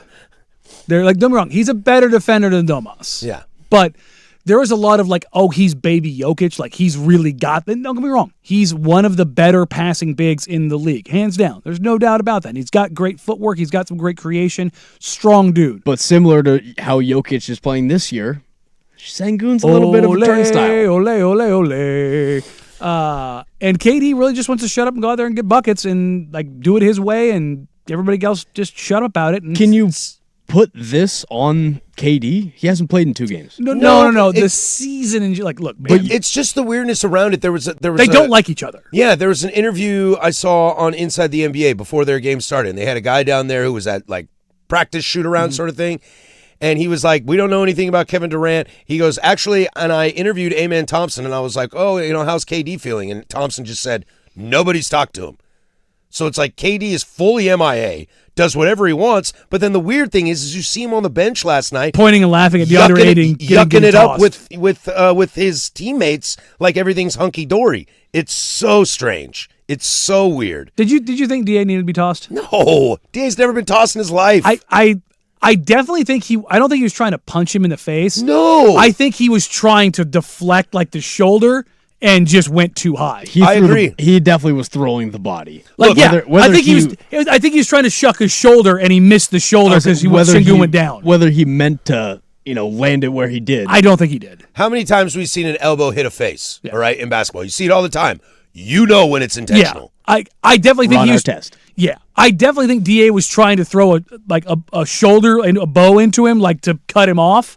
Look, guys, this isn't even a DA thing. Like, just watch bigs play in the NBA. Like, the amount of stuff that happens down there on a possession-by-possession basis is wild. It is the wild, wild west in there. Like, the sliding scale of this, I don't think it was that bad. I just think that it caught Sengun along the face because he changed the, boxing analogy, he went under the rope kind of a deal and went lower than DA thought he was going to go, and it happens. But that's not a DA kind of play. But also, Kevin Durant getting up and celebrating that. Did you see that? Like, he was, I mean... I don't blame a little schoolgirl. Yeah, I don't blame KD for what's going on right now, but he definitely owns part of that in the season for sure. What is going on with Udoka? Just wearing out his welcome again? He's an abrasive individual. Yes. We'll just go with that. And with those kind of folks, you typically have shelf life. Like Tibbs. Everybody loves Tibbs, but there's a shelf life with Tibbs. Harbaugh. Chris Paul. Jim Harbaugh's the same way, yeah. Chris Paul. You just like, would you shut up? Like, there's a shelf life to guys. Look, I'm not immune to it. I have a shelf life. More exciting second-round series will most likely be Lakers and OKC, and I'm saying Denver and San Antonio. I think the Timberwolves are going to get one because the Nuggets you just need 1 and 3. The Nuggets just trick off games. Yeah. No Ant, no DiVincenzo, though. We'll have a conversation about that game tomorrow. They play tonight. We'll see if they can get it done. I hope Jaden McDaniels goes for 40. Dude, I bet you Jokic has a triple-double with 45 tonight. I'm willing to put $100 on that. I want another IO double-double. I want a big game out of DeSumo. I want Jaden McDaniels to kill him. When Jokic stand next to Jaden McDaniels, I'm kind of like, boy, I don't know if you want any of this smoke. And he said, I'll take the smoke. It's like, that's a large Eastern European with a man. Smile it is on smiled his face. That's when you know. And Jokic has that like crazy Euro eye on him right now. And you're like, oh, and he's like, hee hee. No thanks. Jokic getting mad about that, by the way, I find very funny. You don't like it? Stop him. That's always the easiest answer of anything. Right? Well, no, the unwritten rules stuff, I like that it goes out the window in the playoffs. Now, if it's the last game, like it's game 6. You guys see what Mike Conley said? Well, Mike Conley was the he one said, who made the I pass. saw it was Jaden. As Jaden. Yeah. Look, Conley wouldn't do it, but I like having a guy that would. You know what I mean? Makes it a little more spicy. Yeah. Like I said, you don't like it? Stop it. Could be Steph Castle on the sideline grabbing your junk after you're John with Denny Avdia. That's some swagger right there. He's just standing there laughing and just reaches down and adjusts the unit. Check if you got a pair. Look, notice I'm not mad at Steph Castle either. What's the drop Dirt and Sprague have all the time? Put your hand down your pants. Make sure you got 2 of them. Yeah. Look, I'm not mad at Steph for putting the ball in Denny's chest. I can't sit here and say I want Donovan to do this. I want Danny to do this. I want Scoot to do this, and not be okay if and somebody not be else. okay if somebody else does it back. Closing arguments coming up next to send you on your way. 105.1 The Fan. It's time for Easy Play, brought to you by Home Z, making home improvement easy. Can Velda do something to scare him?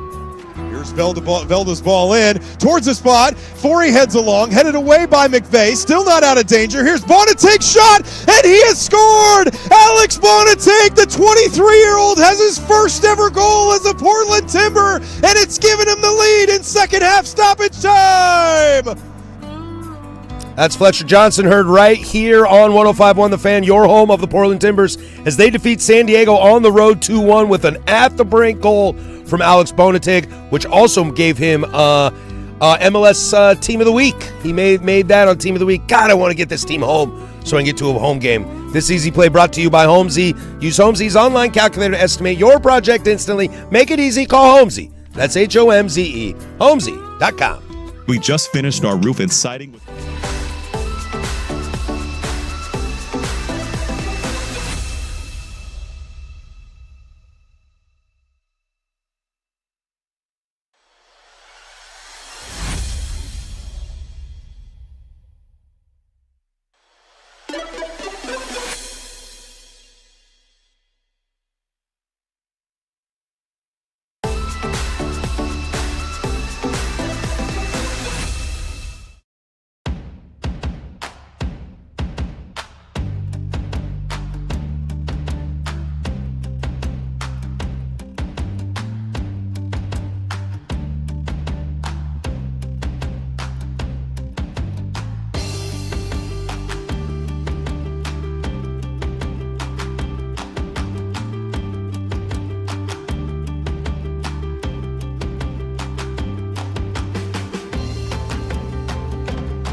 All right, that's going to do it for us. Closing arguments brought to you by Leskin Law. Visit leskinlaw.com for more information.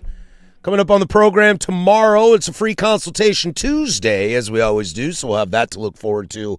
I'd like to have a longer conversation about this Denver-Minnesota series, which has been really fascinating, but takes a big hit as Anthony Edwards and DiVincenzo are out for the series. And DiVincenzo, he's got a long way back.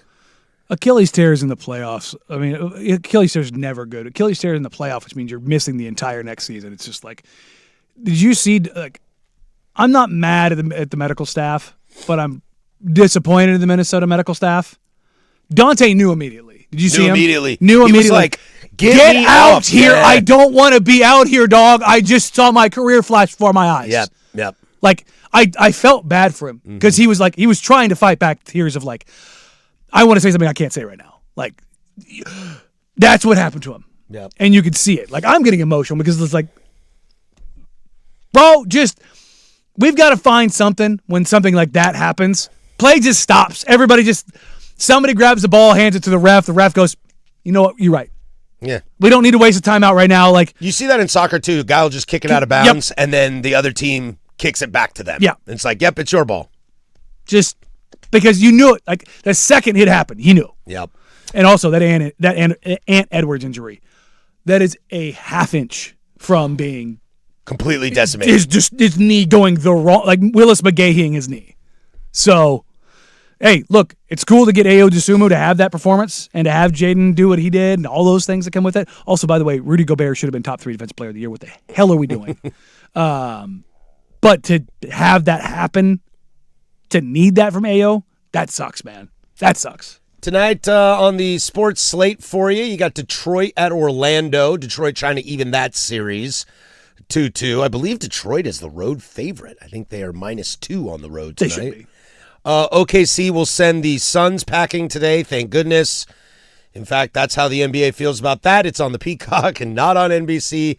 And the nightcap will be Minnesota-Denver, as we just discussed, and I'm excited to see how that turns out. Your hockey slate tonight. Can the Penguins survive? They're down 1-3 to the Flyers. Nice little Pennsylvania battle there. It's literally called Wyoming. Literally. And the Golden Knights and Utah, who I've not watched a single game of that series yet. Not all? No, I haven't caught that one. I'll probably catch a little bit tonight. Well, I like the 7:30 kick puck drop, excuse Must me. say kick, huh? Yeah, the size. I say it for everything, dude. If they kick in hockey, it's not good. I say kick in everything now. And I think I got it from the NFL. I'm not getting it from soccer. Yeah. I'm getting it from the NFL. Did you guys see that? I think it was last week. There was a hockey fight, and it gets to the ground. Dude starts throwing kicks with his spikes. Oh, you can't do that, man. That's Yeah. messed up. Can't be doing that. Yeah, when you got like spikes or you got blades on your feet, no using feety. Not okay. Although See. I would say most guys in soccer now all play with plastic. Oh yeah, There's almost no metal spikes anywhere. You don't know that. You don't want to do that. If you want to watch some baseball tonight, Rangers Suarez, Dylan Cease, Red Sox at Blue Jays. Max Fried is on the mound tonight. Fried gets lighter. Max Fried is on the mound tonight. He has been very, very, very good. And Yoshinobu Yamamoto for the Dodgers tonight, as That's I always fun to affectionately watch. call him Yoshi. That's my guy, Yoshi. Little college basketball news. Montius Krivas staying in Arizona, and also Murnin, who was here for Hoop Summit, who I was like, he's really athletic. He's going to go play for Cal at Arkansas. Not a bad spot to land. He's a wild card kind of player. Like he's one of the bounciest white dudes I've ever seen in my entire life. Like he's Bouncy white. He's 6'10" and bouncy, like out of the world. Like what's his name? Manas Buzelis is bouncy, but he's kind of skinny. Murnin's already bigger than him, like filled out. But you don't see 6'10" guys that are bouncy all that often. Like he does stuff that makes you go, whoa. Like the basketball IQ and the feel and all those kind of things, I don't know about where that's going to land. If anybody's going to help him figure it out, Cal's not a bad place to start. But maybe he just turns him into the path of like maybe he's kind of a two-trick pony. But I will be there. He is finished. I want to see how it turns out. It's fun. Did you catch any of the spring game for the Oregon Ducks this weekend? Absolutely not. I also did not catch a second of it. Although, come to find out, things in Corvallis are not going well. Give it time, folks. Give it time. Dude, what I got told this morning, Yeah. that is very, very Yikes. alarming. Everybody, the quote that I was told this morning is that everybody on Oregon State's schedule is 1-0. Because they're going to lose all of their games. That stinks, dude. You know me, man. I root for them. Oh, look, I don't want the Beavs to do bad. I root for them. They're my kin. They're my cousin who sometimes is hot. Yeah, but you get 2 wins. Wait, what? You heard what I said.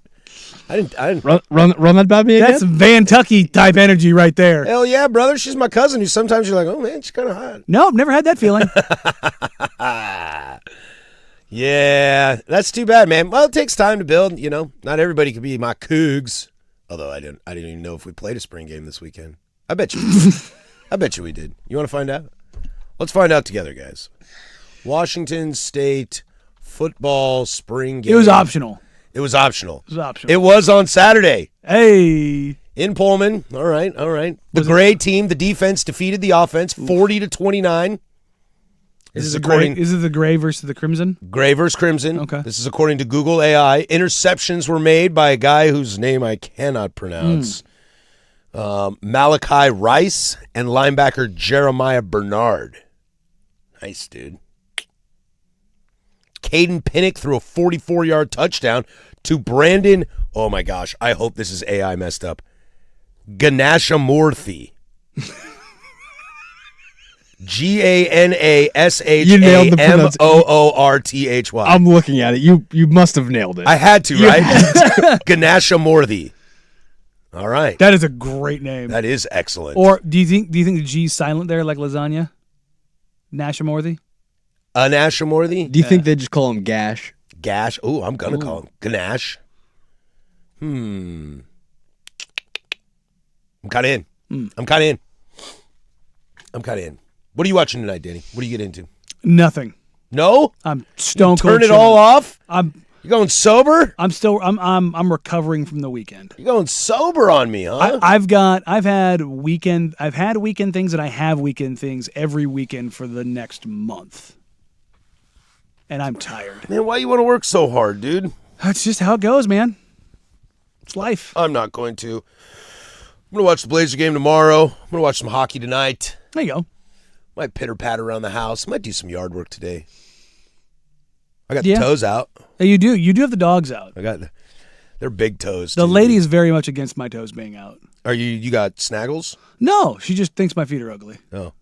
Well, I'm 5'6" with size 12, dude. So these flippers fly. She calls my feet flippers, and I got stupid long toes. They're like fingers. I got long toes too, except for my pinkies. Except for my pinky toes are double jointed. Oh, that's weird. So they like do this. This pinky. My finger, my left pinky finger is dead for the rest of my life. I love how they do like this on the radio. Well, Cowherd's my hero. What do you want from me, dudes?